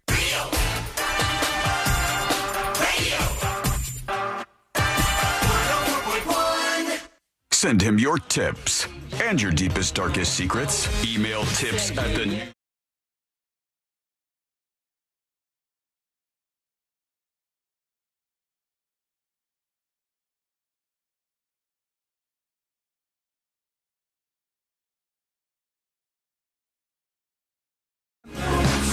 One thing is only going to make sense for people who are a bit online and maybe YouTube types, but I'll explain it for everybody else. One of the guys who was, he was canceled himself, very Jimmy Kimmel-esque, before a lot of this was happening, in the group on YouTube called Try Guys. Yeah. The guy who got busted by fans of the YouTube show Try Guys cheating on his wife. Yes. And then the show, like, ditched him for cheating on his wife. The show was like, nope, sorry. You know, you're like the family guy on our YouTube show, not the cartoon, but like the family man. You're that kind of guy. And this is against the personality you put out there, and the fans went nuts. And so they fired the guy. He and like remember left. that super awkward video that they did trying to explain it? Yeah, they all sat around and they're like, very dramatic. We absolutely condemn his actions, and cheating is bad. And it's like, yeah, it is. I don't know if you should be fired for cheating in your romantic relationship or your like marriage from a job. That seems weird. But the dude is back, and he's launching his own YouTube channel, and it's so cringe to me. Oh, what's it called? He's leaning into it, first of all. And it's his comeback, and he's calling his podcast Rock Bottom. And you're going to see him come back from rock bottom because he cheated on his wife. And his first episode is him interviewing his wife. I knew I saw this. And the two of them are sitting down, and he's like, So sorry. And I saw, it was a very short clip. I didn't realize who it was until I looked at the hashtags. Mm-hmm. But it's her laying into him, and she has a tea in her hand the entire time and does not put it down for like 15 minutes. Like, we planned on her saying that she was going to divorce me during the first interview, but it went better than we thought it was going to. And then, like, there's a thing where people want to put their little therapy sessions out for the whole world to see. Yeah, emergency podcast. I was just going to say emergency pod. It's so weird to sit down with the wife that you cheated on and be like, all right, babe, time to do a pod. Let's do a rock bottom pod. And what do you think the comments look like? Oh, they're full support, I bet. Yeah. Disastrous. They're going after this guy. And tell me that she is ripping him apart, or they're in the middle of, he's explaining why he did it, and then all of a sudden, actually, can you give me a second? This brought to you by Depends. Right. We wouldn't be able to hit the rock bottom, but if your bottom is rocky, then put on an adult diaper. All right, what were you saying about my cheating ass? That's the beauty of podcast ads. They're very much like the old school talk show television ads where they be fighting. They'd be like, no, you're wrong. No, you're wrong. No, you're wrong. Hang on. Squarespace. Winston cigarettes. Make sure you get a good puff on a Winston. And you're like, what? What's happening right now? So it's not going well for him, just to say the very least. Rock bottom. Yeah. Come on, man. Maybe he's trying to see how low he can actually go. Somewhere there's a guy in Narcotics Anonymous going, you hit rock bottom for you losing your YouTube channel because you cheated on your wife? Yeah, you also got laid. So yeah, you're not going to come back doing that. It's not going to make sense. You just have to be blatant with your comeback. You just have to be like, guys, get over it or don't. All right, here I am. Oh, okay. And this is what's happening here. Like, I'm watching the Impractical Jokers guy go through that right now, and he was again unfaithful to his wife with like some younger woman, and that caused him to go to like a sex rehab addiction. And he started. It was Joe Gatto from Impractical Jokers. I thought it was Sal. No, it was Joe Gatto, and he started posting on Instagram again photos of his family and stuff. And mostly people are fine and they're past it, but there's always those people who want attention who are like, hey, I'll never forget what you did to your wife. Like, somebody else's level of faithfulness in the relationship should not have a lot of impact on your life. It really should not affect you in very many ways, just for the record. Speaking of for the record, let's do it. Let's do jury duty. Court is now in session, so put your phone down and pay attention. Before we call the bailiff over to whip your ass, you're now on jury duty with the News Junkie. Jury duty brought to you by the one, the only Mo DeWitt of the DeWitt Law Firm. Injured on the go, just call Mo. He's an attorney that's going to help you out. You will have no idea. Your head will be spinning how fast the process can be sometimes. Those insurance companies hear that the DeWitt Law Firm is coming, and things change real fast. So when somebody in your family gets into an accident, remember to call 800-CALL-MO. Get the process started with Mo. All right, here we go in jury duty today. A case that goes way back. Can you guys believe this? Michael Vick, the dog fighting stuff, 2007. That was almost 20 years ago. All right. I bring that up for this reason, because that case was almost 20 years ago. You jerk. He had it all ready for this week in Florida. No. He said, what did I do? When you say 2007, instantly in my head, I go, that's the year I turned 21. You're like, almost 20 years ago. That's right, buddy. That's right. Almost 20 years ago. And now this guy for the Arizona Cardinals, he's the quarterback, Kyler Murray. Let's look up Kyler Murray, KYLERMURRAY. How old is he? Guess. How old was he, better yet, when Michael Vick got arrested for dog fighting? Does he even understand that? Turned 10 that year. So he was 10. You probably don't know. He probably really loved dogs. Maybe he should have found out afterwards or something. But he apologized because he said that there was a negative reaction on Instagram. Actually, he had a press conference. Somebody on chat, though, said this guy is pretty weird. And I don't know anything about him, so it could be the case. Well, did you even say what he's apologizing for yet? He's apologizing because he had a Michael Vick jersey on in a photo with a dog. Exactly. So he's doing that on purpose. Is he? I mean, maybe he might be, but for me, I was like, this kid was, what would you say, Celine, 10 when this happened? He was Does born he in even 97. know? It just seems very, very strange to me. Let me go to the press conference and see when this came up. I got to search the transcript for, I guess, Vic. All right, where is this at? There's one instance of Vic. No, maybe it's going to say Jersey. Hang on. So I don't even know if this guy, honestly, was aware of what was going on. Sending you the link for the press conference. Okay, here it is right here. I think this is it. TMZ has it. Oh, okay. If you want to send that over, I have it in the actual press conference. But if it's in the cloud, headed to you. I got it. I got it over here. Here is the cut up version of this. I saw you took down a post from last night. Did you get some blowback online? Yeah. In no way, shape, or form do I, condone, animal cruelty or dog fighting, whatever it is. For me personally, y'all saw me wear the Michael Vick jersey, a player that I admire very much growing up.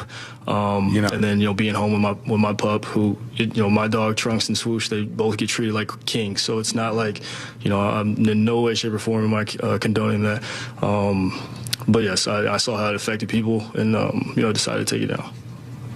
So I apologize to anybody and whoever I affected, with that. So somebody said this guy's kind of weird. I don't know anything about him, but I would not kind of put together, right? Like if I was 10 years old and something bad happened, now that I'm an adult later on, would I know the things that happened when I was 10? I don't know if I would. I don't know if I would be tuned into that. But what was he?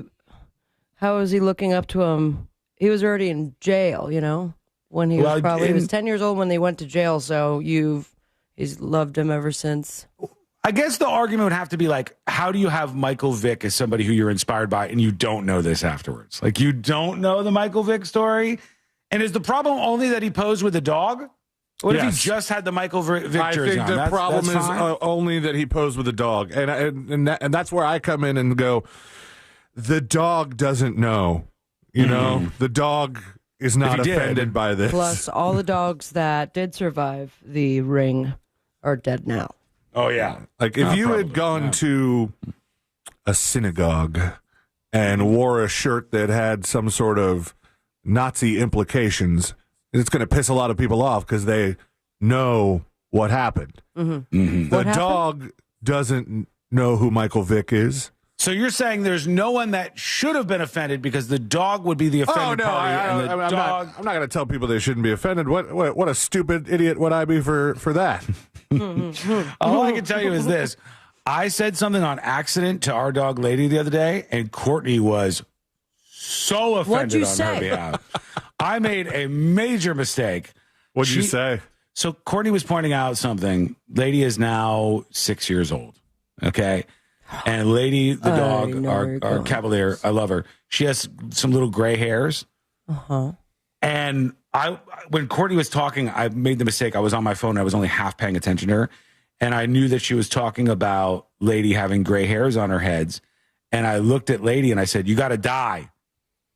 And I meant like dye your hair. You got to dye your hair. And I meant it in this other way. But then I just realized I stopped abruptly and I just said to a dog that has gray hair, you got to dye. And Courtney looked like... Yeah. Let me call you right back. I need to go stab Sean. She looked horrified after I said with this. You? And I was Who like, that? dye your hair. You're going to dye your... Like, I didn't intend for it to go the way it did, but such is my life sometimes. Quick break. When we come back, we'll hear from you. We'll get into some more of the stories and updates that are going on. We got more Kimmel information just trickling in. What's the latest? We'll tell you. That's coming up next on the News Junkie. Our 2025 iHeartRadio Music Festival, live this Friday and Saturday from T-Mobile Arena in Las Vegas. Stream it only on Hulu and listen on iHeartRadio Friday and Saturday starting at 10:30 p.m. Sponsored locally by Rasmussen University. What's going on? I hope your drive right now is a smooth one, and it should be on the major highways and roads of Orlando. Looks like no major incident in your way. Of course, your usual delay, I-4 eastbound, approaching both World Drive and State Road at 535, but westbound is clear. East and westbound of the 408 as well. North and southbound lanes of the Turnpike, as well as the Greenway and 429 toll. If you have any incident to report, call our Valvoline Instant Oil Change traffic tip line number 866-676-8477. I'm Brian Black with your report. I can't take it.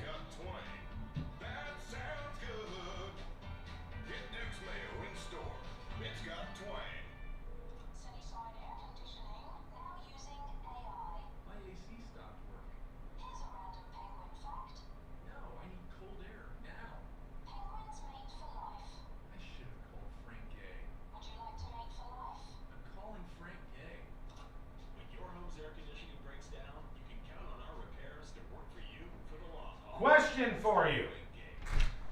Hello? How do you want to die? Huh? How do you want to die?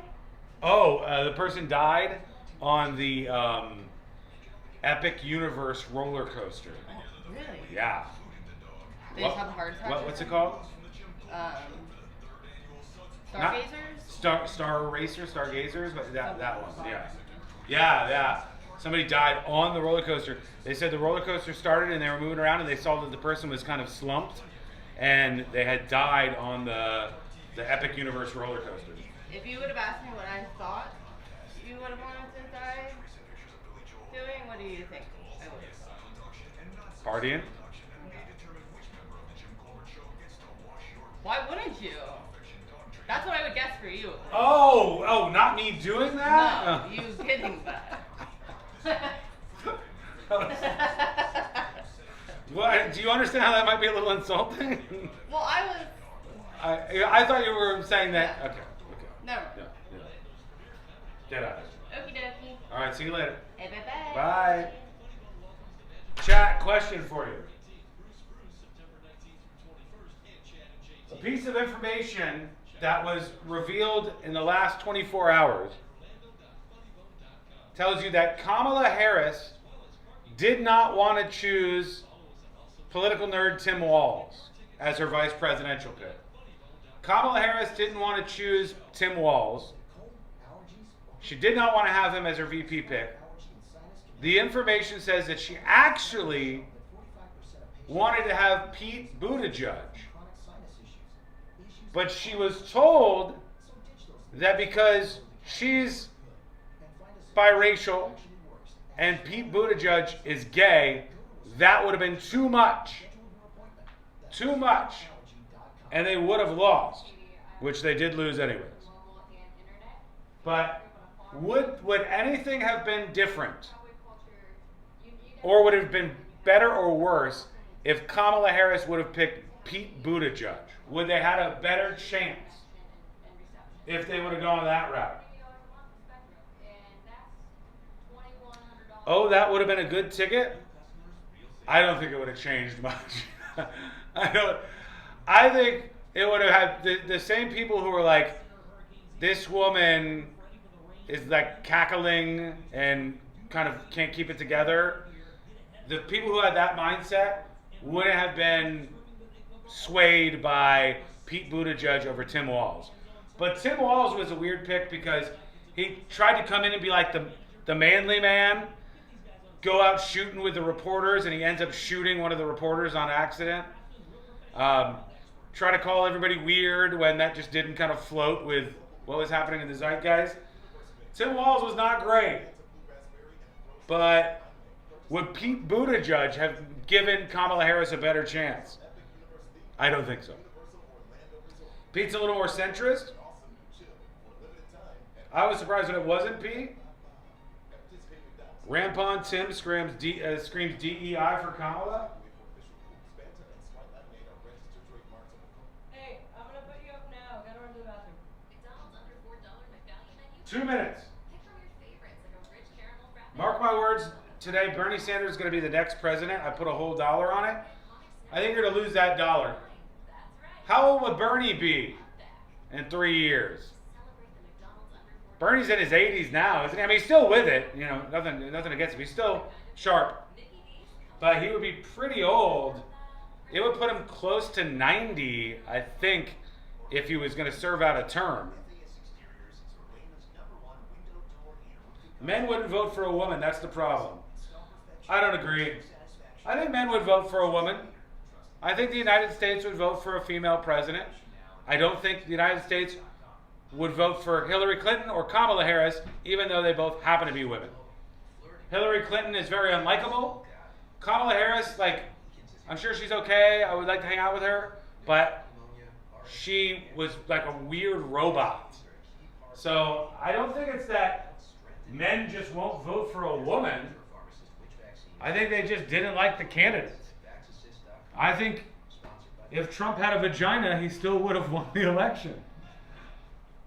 Which is quite the thing to think about. Quite the thing. All right, here we go.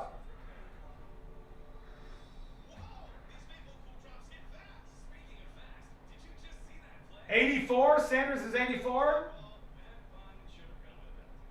Whoa! These Vapocool drops hit fast. Speaking of fast, did you just see that play? Yeah, he vaporized that ball. That fun should have come with a penalty. Vaporize sore throat pain with Vicks Vapocool drops. Use as directed.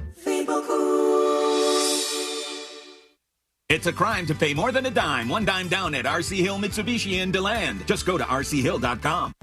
Coming to you live from the JustCallMo.com studios. Injured on the go? Just call Mo. Need help after an accident? Visit JustCallMo.com or dial 1-800-CALL-MO. This is WTKS-FM HD1, Cocoa Beach, Orlando. An iHeart radio station. Make us the #1 preset on your car radio and on the free new and improved iHeart radio app. Listen for all your music, radio, and podcasts. Free never sounded so good.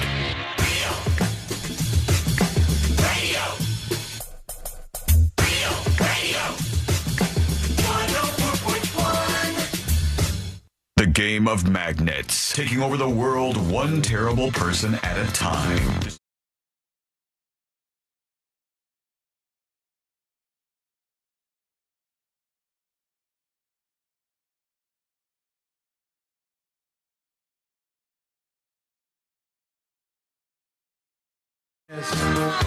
We'll get into this in just a moment here.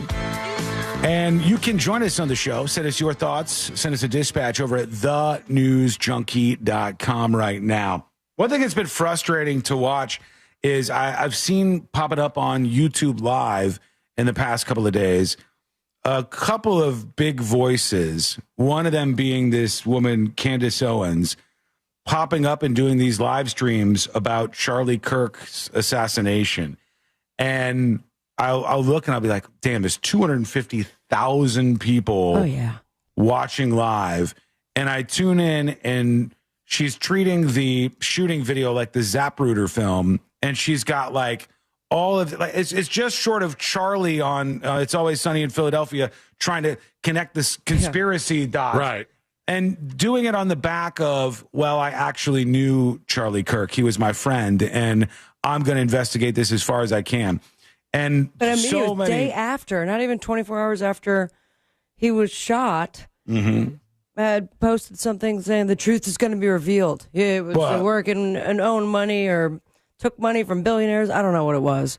There's a lot of different things that they're throwing at the wall. One thing is he had a lot of funding because it was a nonprofit, Turning Point USA. And they were like, the funders were turning against him because he was turning on Israel. This is the whole, the Jews did it. You know, that's that angle that they're working up. And they blame everything on the Jews that they possibly can over Israel. And so that's one angle, but that's not enough. That's not, the conspiracy is like wider than that. It's full on tinfoil hat stuff. It's like the shooter in the photos is not the same person as the person who's been arrested. Okay. And then utilizing actual weird things like the weirdo old guy who got arrested first, utilizing that to be like, well, he's a patsy. And, you know, clearly this is part of some larger conspiracy. And, oh, yeah, by the way, he's my friend, so I get to do all of these things. No, you don't, Candace. Candace also thinks that she is going to be the face of conspiracy theories ever since what was it, France's prime minister's wife that triple, quadrupled down? Yeah, she says that the first lady of France has a penis, that she's a man. She says that, and that she's been sued in the United States. She's going to lose that lawsuit. I've said that. Mark my words. I will be right about that. She will lose that lawsuit because what she's done is runs afoul of any kind of speech laws in the United States of America. And she's doubled and tripled down. Mark my words, she'll lose that. Now she's running afoul of Charlie Kirk's family. His pastor and his family members are saying, what are you doing? You're out there grifting off of this person who you say is your friend. I don't even believe he was really your friend. I've never seen her smile with another human being in my entire life, this Candace Owens woman. She seems like the most miserable person. I've never seen her crack a smile at all in my life. She never seemed to smile around Charlie Kirk. It didn't really seem like they were that close of friends. I know I've seen the dancing videos and some of the stuff or whatever, but even if they were, if I grant you that, taking somebody's death afterwards and then turning it into a conspiracy theory. Like, how are you all that different than Alex Jones in the Sandy Hook situation? It was the mysterious Jew Mossad shooter who really did this. Or, no, actually, it was this that came to this. It's nonstop, really dopey, like, honestly, like an intellectual child level of an argument that she's putting together about how we're not getting the whole truth. We're not getting the whole truth on this. And not like legitimate questions. Like, there are some legitimate questions you could ask, but the things are like, the shooter in custody is not really the same person. Shut up with this nonsense. Yeah, right. So frustrating to me that people buy into this. People are so ripe for a conspiracy. They are so ready to hear somebody else did this. And to me, it absolutely, positively takes away from the overall message. And what I think, would be best for the family. I don't know. Maybe they agree with this, but I don't think they do. I think it's gross to do this kind of crap. I think debasing yourself as a human being for viewers online is disgusting. Like, I don't think they believe half the stuff that they're saying when they talk about those sorts of conspiracies. And these are dead people we're talking about. God, it's they gross. don't care. It's gross. The numbers. Meanwhile, I just Googled her name because I wanted to read up a little bit on what's going on with this. Mm-hmm. But the headline that stuck out to me from 13 hours ago, I just sent it. The Macrons will offer scientific evidence to the U.S. court to prove Bridget is a woman. We're seeing nudes, baby. Emmanuel Macron and his wife Bridget are planning to present photographic and scientific evidence to a U.S. court to prove Mrs. Macron is a woman. Yeah, and all you have to have is information that you reached out to the person, combated what they were saying, that any reasonable person would know that they were wrong and correct course, and they did that. They reached out to her. They said, why are you doing this? Here are photos of her as a little girl. Here's evidence.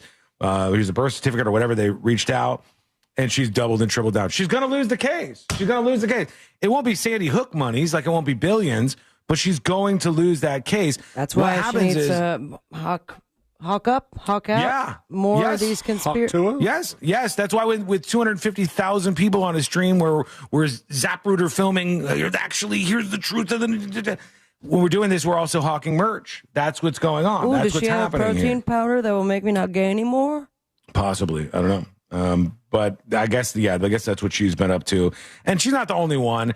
I just hate to see the grifting going on. You know, there's like legitimate conversations to be had. We do need to talk about the percentage of this population that is so upset with people's opinions that they find it okay to harm or kill a person for the thoughts in their head, for the things that they legitimately believe. That's bad, and we need to work towards making that better. But everybody else just seems to care about themselves. And how do I make myself the center of this whole thing? That's kind of gross, at least to me. Let me know what you think. Send a dispatch over at thenewsjunkie.com. All right, let's see what we got here. Let's work in a couple of emails. You can join us on the show. Send an email to tips@thenewsjunkie.com. We've got, this is Anonymous emailing. And Anonymous says, Sean, I'm upset with Kimmel not for what he said, but for the portion of the show that he said it in. The portion of the show is the monologue where the jokes are presented. To me, he made it sound like Charlie's murder was a joke. He should have said what he did in a conversation, not as the monologue, says Anonymous. All right. Appreciate that. He was setting up for jokes. Yeah. Also, Yeah, I don't think monologue. I don't think there's anything about what Jimmy Kimmel has presented on his show that has been an attack on Charlie Kirk's murder, or a joke about it. Not that I've heard. I don't think that he expressed any positive feelings about the shooter. I'm interested if you have evidence of that, sending it to me. But I haven't seen that at all. Hi, Sean and company. This is Trail Chaser Cat. Well, hello, Cat. How are you? I wanted to know, why are these young people so violent that they think I need to kill somebody because they don't agree with their opinion? That is not how society should work. In the same respect, somebody should not be arrested and thrown in jail because they do not agree with the president, and people have been threatened with that. It's just an embarrassment all the way around, says Trail Chaser Cat. Thank you for your thoughts. Yours can be on the show as well before we wrap things up today. Send those at tips, T-I-P-S, at thenewsjunkie.com. All right, I teased this, so let's work it in. Trump has made a statement saying this.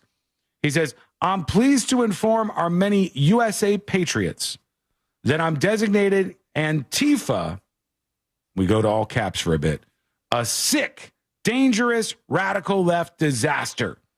I'm designating Antifa as a major terrorist organization. I don't know if there's like a major and minor version of that, but it says major, a major terrorist organization. I'll also be strongly recommending that those funding Antifa will be thoroughly investigated in accordance with the highest legal standards and practices. Thank you for your attention to this matter. So what falls, I mean, is there Antifa LLC somewhere that we're missing? I don't know if most or he gets to terrorist decide groups have LLCs, but who falls under Antifa. I think what they're saying is if there's organizational elements, like I see a lot of people saying like Antifa's an idea. Well, I mean, all of these groups are an idea, basically. It doesn't make sense to me. Antifa is definitely like a group of people that organize and show up to places and, you know, have a some sort of philosophy amongst themselves. They used to call them black bloc protesters, but now mostly you see Antifa as the title. They have Twitter accounts. They have rallies. They have counter rallies. They strategize. They do all of those things. I don't know what the actual law is for this kind of stuff, but he's saying that he's designated Antifa as a result of this as a terrorist organization. So I don't know if we'll see a fallout from that. Antifa maybe afraid, maybe not afraid. I only know that that's the pronouncement from the president of the United States. So we'll see what you think about that as well. When we come back, we'll get into a grab bag segment. I got tons of clips that people have sent over. We got to hear these. They are relevant to all the conversations we've had so far. And that is coming up next on the News Junkie.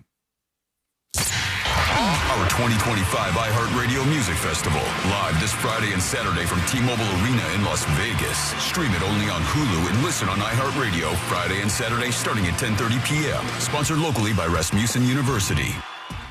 What's going on? I hope your drive right now is a smooth one, and it should be on the major highways and roads of Orlando. Looks like no major incident in your way. Of course, your usual delay, I-4 eastbound, approaching both World Drive and State Road 535, but westbound is clear. East and westbound of the 408 as well. North and southbound lanes of the Turnpike, as well as the Greenway and 429 toll. If you have any incident to report, call our Valvoline Instant Oil Change traffic tip line number 866-676-8477. I'm Brian Black with your report.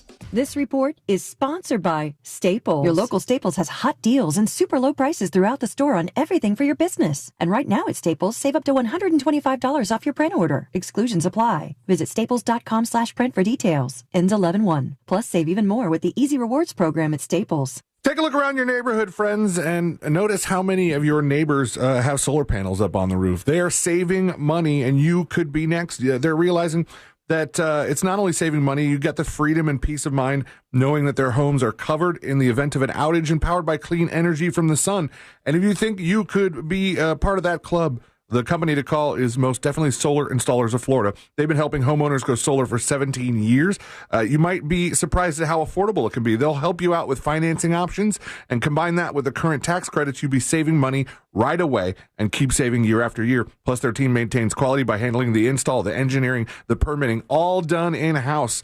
And you can go to their showroom and check out the work that they do. If you're wondering, is it worth it? Stop wondering and find out today. Get a free quote by calling 407-777-5050. Tell them C-Lane from the News Junkie sent you. They'll knock an additional $500 off your quote. 407-777-5050. Or check them out online at solarinstallersofflorida.com.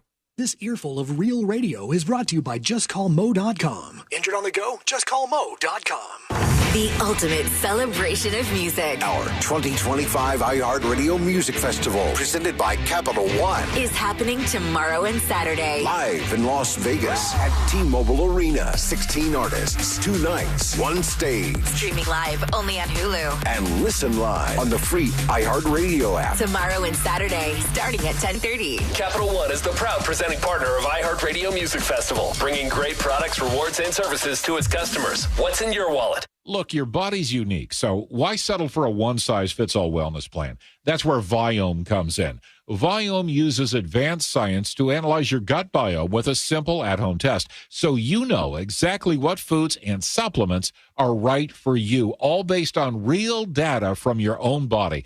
And you know what? That's science you can trust. Go to Viome.com now and use promo code THRIVE to save $50 on your full body intelligence test. That's Viome.com, promo code THRIVE to save $50. TK Law does divorce differently. No gimmicks, no false promises. We don't fight for men or women. We fight for you, your facts, and your future. TK Law, your one firm for life. Visit onefirmforlife.com. It's the final days of the summer sales event at Greenway Kia. Every new Kia is discounted thousands off MSRP, and when you trade in your vehicle, over 40 Greenway dealerships compete to buy it, meaning you could get up to $10,000 over Kelley Blue Book fair market value. And our friendly, non-commissioned sales team is here to guide you, never pressure you. I'm Joe Rossi, and I want to see you in a Greenway Kia. Visit greenwaykias.com. Example stock number TG007443. Negative equity refinance expires 10/7/25. Get ready for an epic engagement event at International Diamond Center this Friday through Sunday. IDC's flying in the entire collections, all the newest styles from both Tacori and Veragio. Hundreds of new.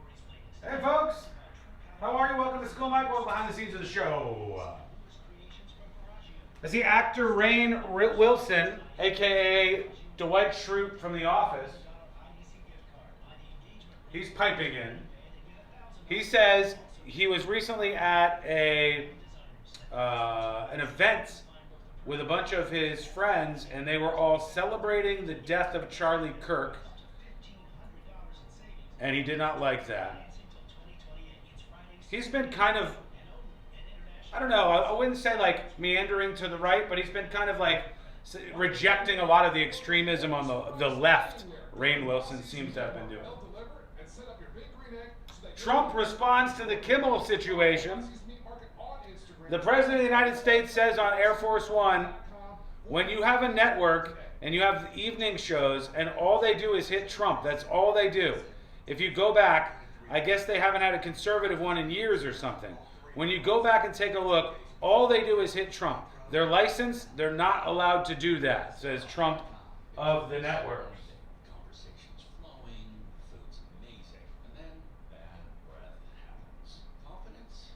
2 minutes and we're coming back.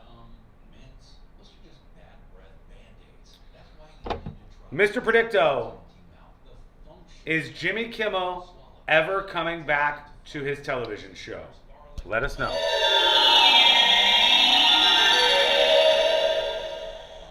Without hesitation, yes. Oh, that would be positive news for Mr. Kimmel if Mr. Predicto is right. I don't know. If the list of demands say that Jimmy Kimmel has to apologize to Charlie Kirk's family, and Jimmy Kimmel has to make a personal donation to the Kirk family and to their organization, my gut tells me he's not going to do it. That's what my gut tells me.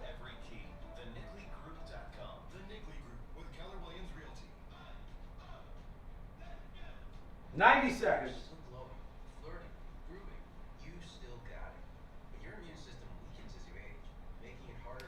He'll find a gig somewhere else. ABC is probably done with late night.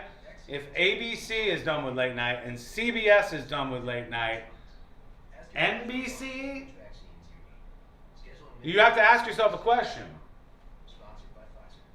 If all of Jimmy Fallon's competition evaporates, do the refugees from Kimmel's show and the refugees from Colbert's show when he does his final show, do they migrate over to Jimmy Fallon and then Jimmy Fallon gets like a lift? He's the host of the Tonight Show. He's the only late night show host.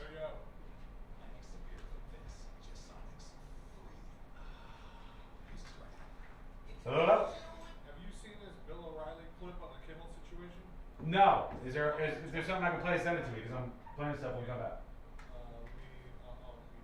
Okay. No, just can you group text? Want to win $25,000 in new impact windows from Reese Windows? Pick up your phone and text the word WOW to 20129. That's WOW to 20129. Hey, this is Matt Jones. I'm Drew Franklin, and this is NFL Cover Zero. We're just here to try to give you an NFL perspective a little bit different. Did you see the Colts pretzel? That was my other big takeaway from that game. What was that? Oh, my. We think NFL coverage should be informative and entertaining. And twice a week, that is exactly what you're going to get. Open up your free iHeartRadio app, search NFL Cover Zero with Matt Jones and Drew Franklin, and listen now. Think orange for your next vehicle. OrangeBuickGMC.com. We are professional grade.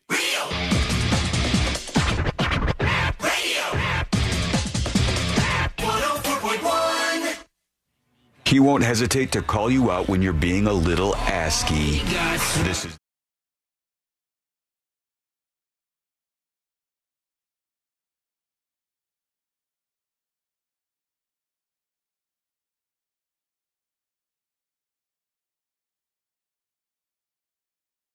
segment. We're going all over the place to see how people are reacting to the Jimmy Kimmel setup. And we'll also take your feedback, tips, TIPS at thenewsjunkie.com. Here's the thing. Think about this for a moment. Let's say Stephen Colbert, his late night show on CBS is dying off. It's tick-tock on that sucker. Before too long, CBS will have no late night show, and they will abandon Stephen Colbert, and he'll do whatever he wants to do down the path. Possibly ABC might be staying on that same path, because I really don't know that anybody believes that that Jimmy Kimmel is going to apologize, is going to make a personal donation to Charlie Kirk's family, and also a donation to Turning Point's the organization. A meaningful donation, I think, is how they worded it. I don't see that happening. I don't see Jimmy Kimmel doing that. So if that's the case, and Colbert is gone and his show's gone, and Kimmel's gone, and you just have Jimmy Fallon, does Jimmy Fallon get all the refugees from those shows that are going to be canceled? I mean, that'd be a badass band. Does he not the staff members? I mean, does he get a ratings bump because people who wanted to watch the late night talk shows, they only have one thing left to even go to? Possibly. I mean, it would depend on, like, when I was a big Letterman fan, I didn't care for Leno. If Letterman had abruptly left, I wouldn't have jumped ship to Leno, I don't think. I just You don't think so? Not watched it. But like the way that I consume a lot of these shows is on YouTube anyway. And I do it more based on, do I want to hear from the person they're interviewing?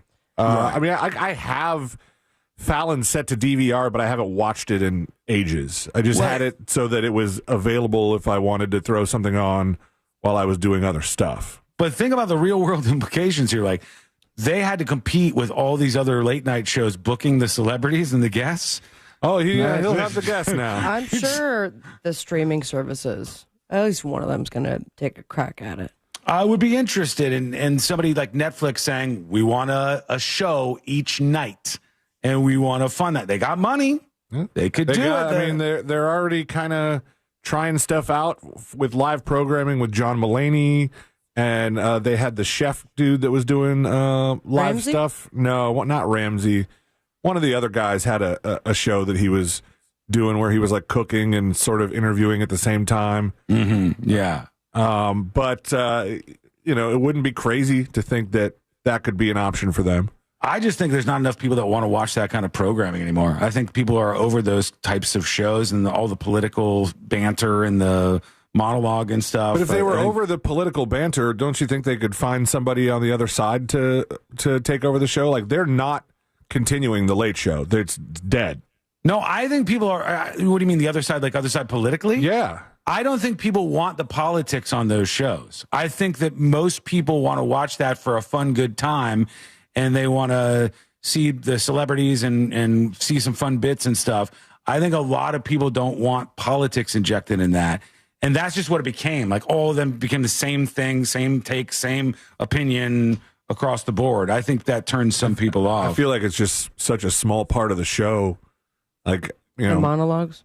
Is it though? The monologue, yeah. Isn't it like the first 10, 15 minutes of the show that they go out there and they do the whole monologue thing? Maybe, but it's I just have no idea. After that, you could get to the nuts and bolts and the celebrities. I mean, if you DVR it like I do, or maybe that's why it's more consumed on YouTube, because you just get to the person you want to see. Gotcha. All right, let's go to some of these reactions. This is one C-Line sent over. This is from News Nation, and it was Bill O'Reilly, who is formerly from Fox News, and he's talking about this. His take is that Kimmel was not treated unfairly, and what he grabbed from this is not what I grabbed from it. And I think is that what people are hearing? Like, am I wrong here? Let's see what he said. Kimmel was not treated unfairly. He knew what he was doing and did it anyway, and he's paying the price. But I'm telling you, I don't feel good about it. I wish he had not done it. I wish he had called me and read me the monologue. I would have said, Jim, as one is to do. No way that's appropriate. All right, listen. No way. Think about the widow. Think about the widow of Charlie Kirk. And you're accusing millions of Americans of being complicit in his murder. That is not true. You are misleading. You can't do that. And that is the story. All right, so that's Bill O'Reilly, who's getting up there in age. He's over on News Nation with Chris Cuomo talking about this. I mean, was he accusing people of being complicit in the murder? The whole scoring points thing doesn't seem like those are one and the same. Right. Well, no matter what, you're accusing people of being complicit in the murder, whether you're blaming one side or the other side. Whatever side that you're blaming, you're saying is, their rhetoric, their conversations have led to this actual violence. But he's just saying that blaming it on the Republicans and the MAGA people was not good, I guess. And that seems very strange that he would say, I don't know why you didn't call me and go over the monologues. He usually does. Twice a week. I would guess that has never, ever, ever, ever, ever happened. I don't think these people just call up him. Who he'd probably talk to about the monologue? His writers. Do you think that Jimmy Kimmel ultimately wrote the line of his demise? Ooh, that's a good question. I don't know. I wonder how he feels about that. Stay by the dump button. Here's Patton Oswalt. Patton Oswalt is talking about this. Isaac Asimov said that there's only 3 science fiction plots. What if only, and if this goes on. And unfortunately, we are at the dark end of if this goes on. That line that when we crossed it, we're all supposed to rise up, that's way, way behind us. So, rise up, buddy. Rise up is talk that we're trying to get away from, I think. Hold on. The internet shut him down completely. I apologize. Hang on. If this goes on. Yeah. He might have just got nuked here. I'll try Bill to refresh O'Reilly it. and go over? He did not. Not that I'm aware of. Hang on. Let me fast forward. That when we crossed it, we're all supposed to rise up. That's way, way behind us. So we can't just stand up anymore. We gotta roar up, screaming, and link arms. All of us. This thing is coming for all of us. This is a ancient evil that is shooting its shot right now. It sees its window, and it's trying again. It's always going to try. We're always going to have to fight it.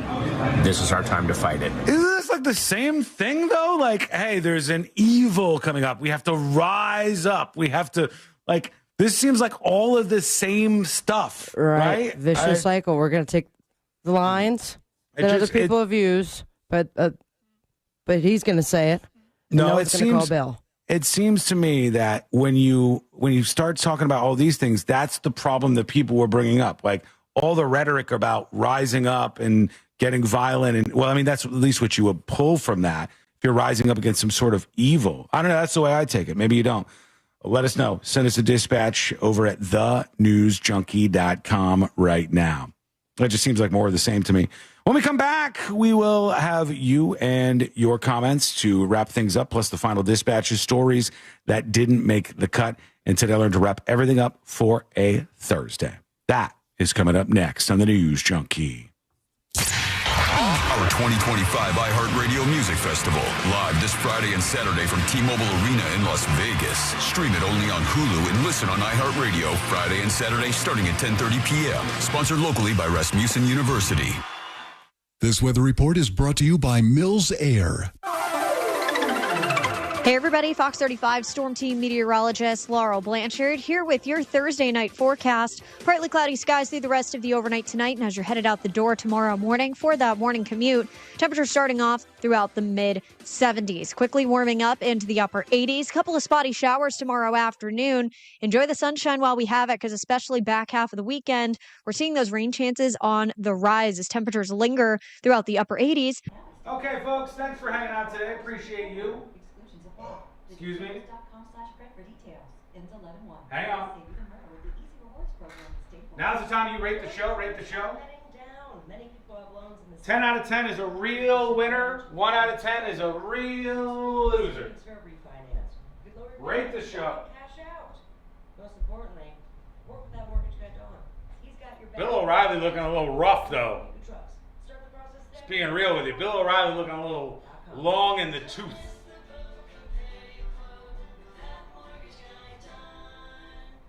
He was Spencer on King of Queens. Good show. Good show. Do your research, you goofball. Don't know what you're referencing. Don't know if you're talking to me or somebody else. 8, 7, 10, 7.8, 10 out of 10. Thank you, Barbara.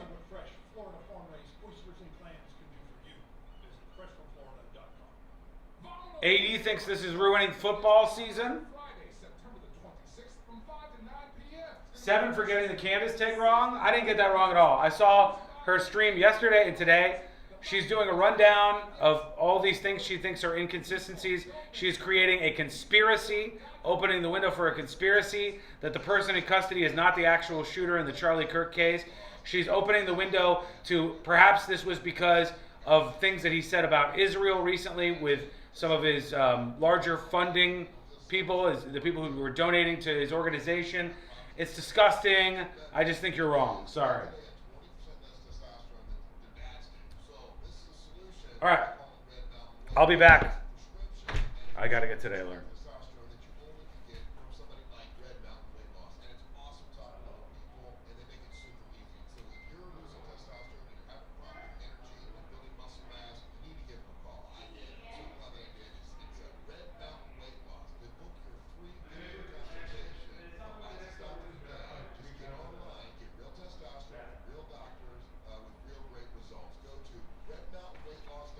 Okay. Who's our chatter of the day?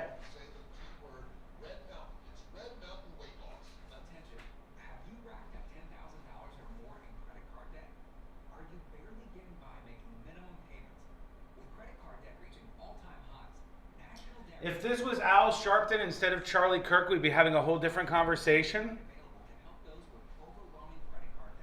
Would we? I don't know. I don't know that we would. I think we would be having a similar conversation.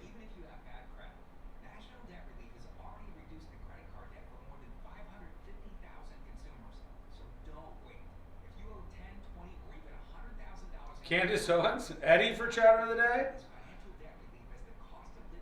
I vote for Rachel B. You know what? I too vote for Rachel B. Rachel B. Rachel B. Chatter of the day. Rachel B. on YouTube. They said you couldn't do it, but look what you've done. You've shown them it's possible. Congratulations.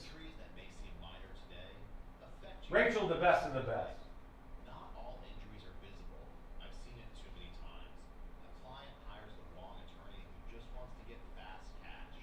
8 out of 10 today. We'll take it. Chatter of the day is Brian Wilson. Isn't he on tour right now? That's what I heard. Brian Wilson's on tour.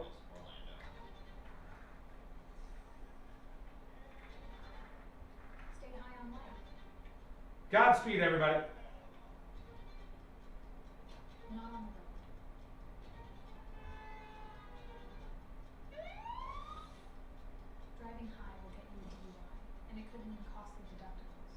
No one said you couldn't do it. I heard otherwise. I heard some chatter.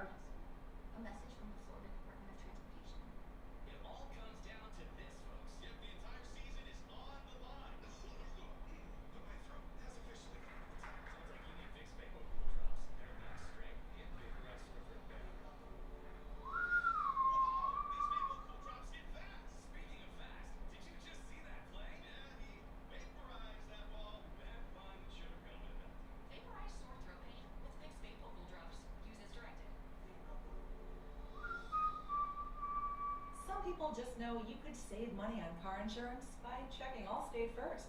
Those people are probably saving a carload of cash right now. So what are you waiting for? Check Allstate first for a quote today. You're in good hands with Allstate. This earful of real radio is sponsored up. Stuff Challenge. Tickets on sale now at sunsetwalk.com. Full of Real Radio is sponsored by Sunset Walk Best of Challenge. Tickets on sale now at sunsetwalk.com.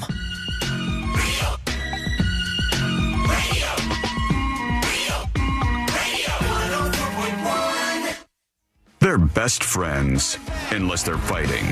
Are they fighting? It's the new.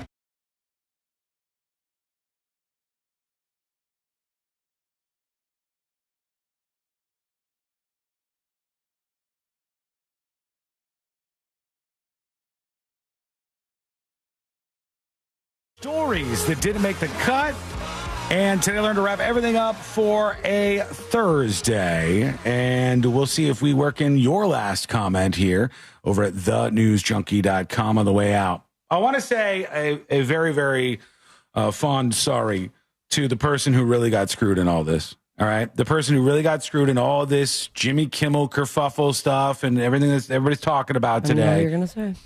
That person is a man who does his best, who goes to all of the links to not choose sides and offend anybody. Rob Lowe was on his way to do Jimmy Kimmel's show and was informed when he arrived there that the Kimmel show was suspended indefinitely. Mr. NFL fan himself. Yeah, this guy doesn't even take sides, folks, all right? You know, be easy on him. He was trying to keep everybody happy. But they said, see you later, Rob Lowe. We're not going to be doing that here.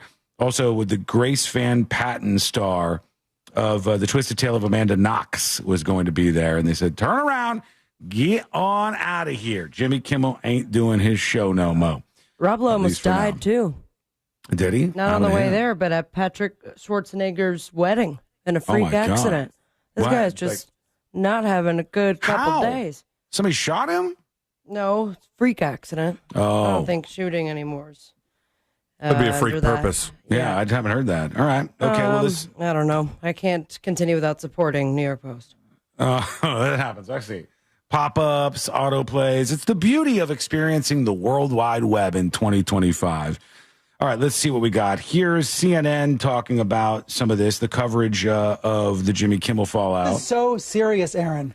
Yeah. America is a less free place if late-night comedians cannot do and say what they want. Of course, they can be tuned out. People can change the channel. That's how we vote. That's how we have our say in America. But this really does have a chilling effect across the American media. And it's not just me saying it. We've heard from the group FIRE in the past few minutes, the free speech group FIRE, saying, quote, the government pressured ABC and ABC caved. Quote, we cannot be a country where late night talk show hosts serve at the pleasure of the president. But until institutions grow a backbone and learn to resist government pressure, that is the country we are. So this is Brian Stelter, looks like an egg over on CNN. Someone that needs a lozenge. I think that was the host of the CNN lady. I've almost been doing that all show long. I think I must have bit down on my tongue at some point in time. And it's like, oh, God. That's no good. Throbbing. And here is a couple of other things on the way out here. One was I talked about South Park, some theories floating around online. They seemingly missed the deadline to finish up the episode.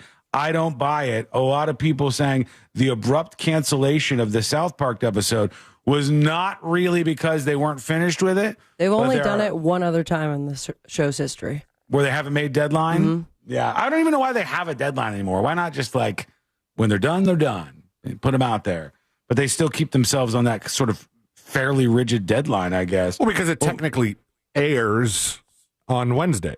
On the actual Comedy Central network? Yeah. So there are people saying that South Park is next, and that they not with the money that's they what was just happening. got in that Paramount deal. They did get a big fat deal out of that.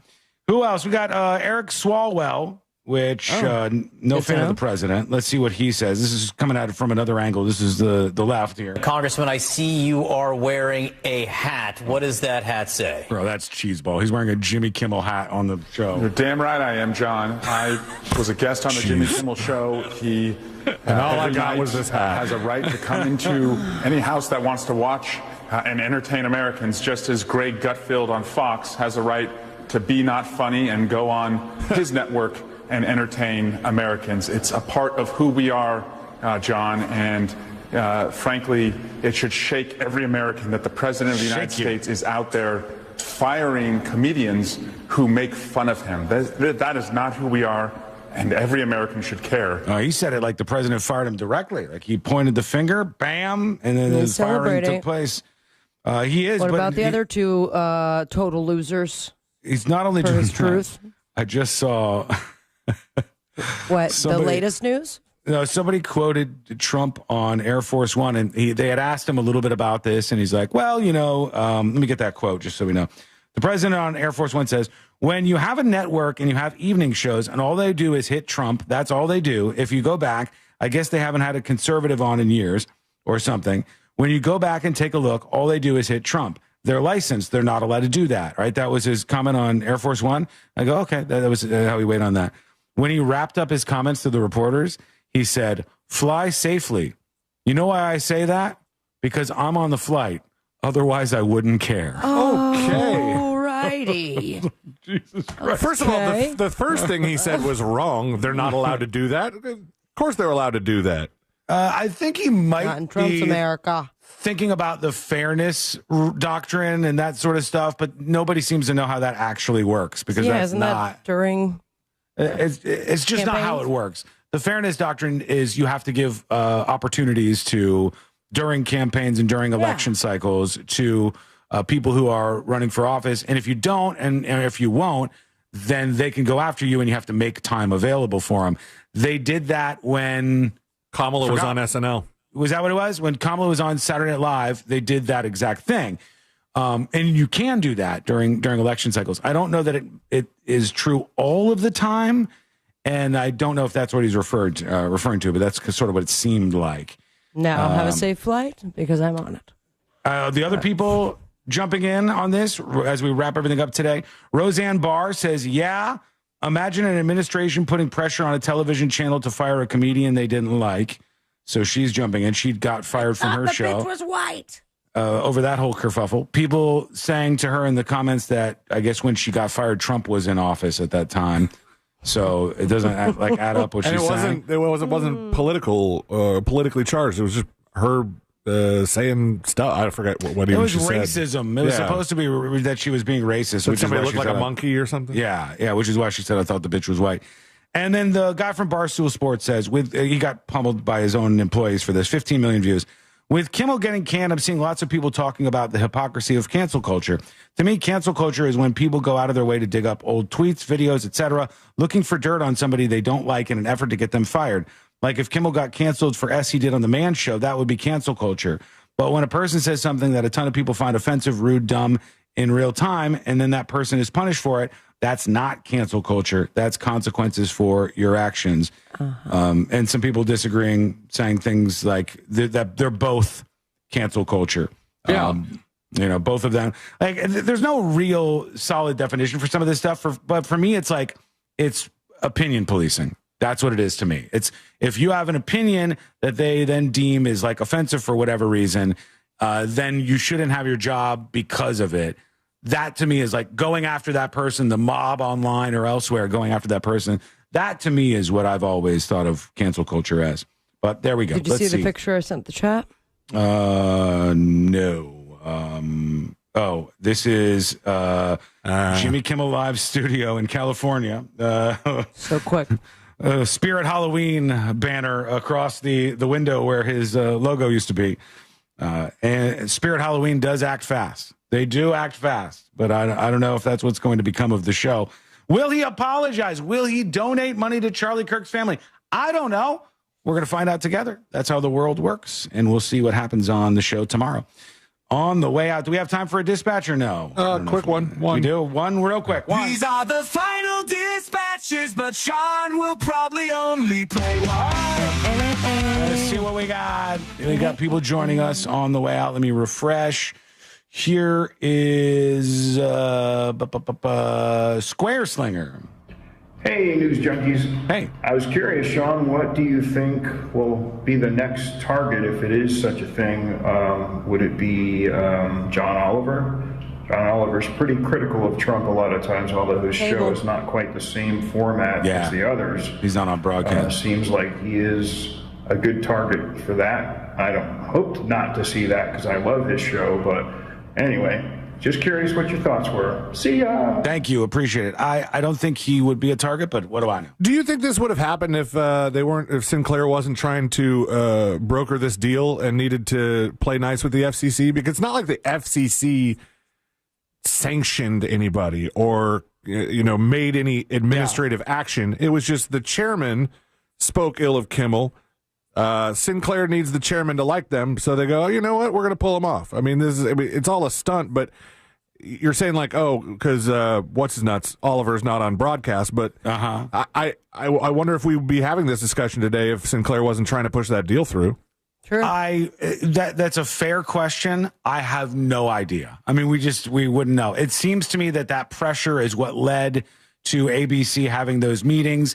ABC seemed to want to have Jimmy Kimmel go on and apologize. Jimmy Kimmel did not seem to want to apologize. And then we ended up with the situation that we have now. So I would be very surprised if that wasn't the actual influence that led us to the situation we're at now.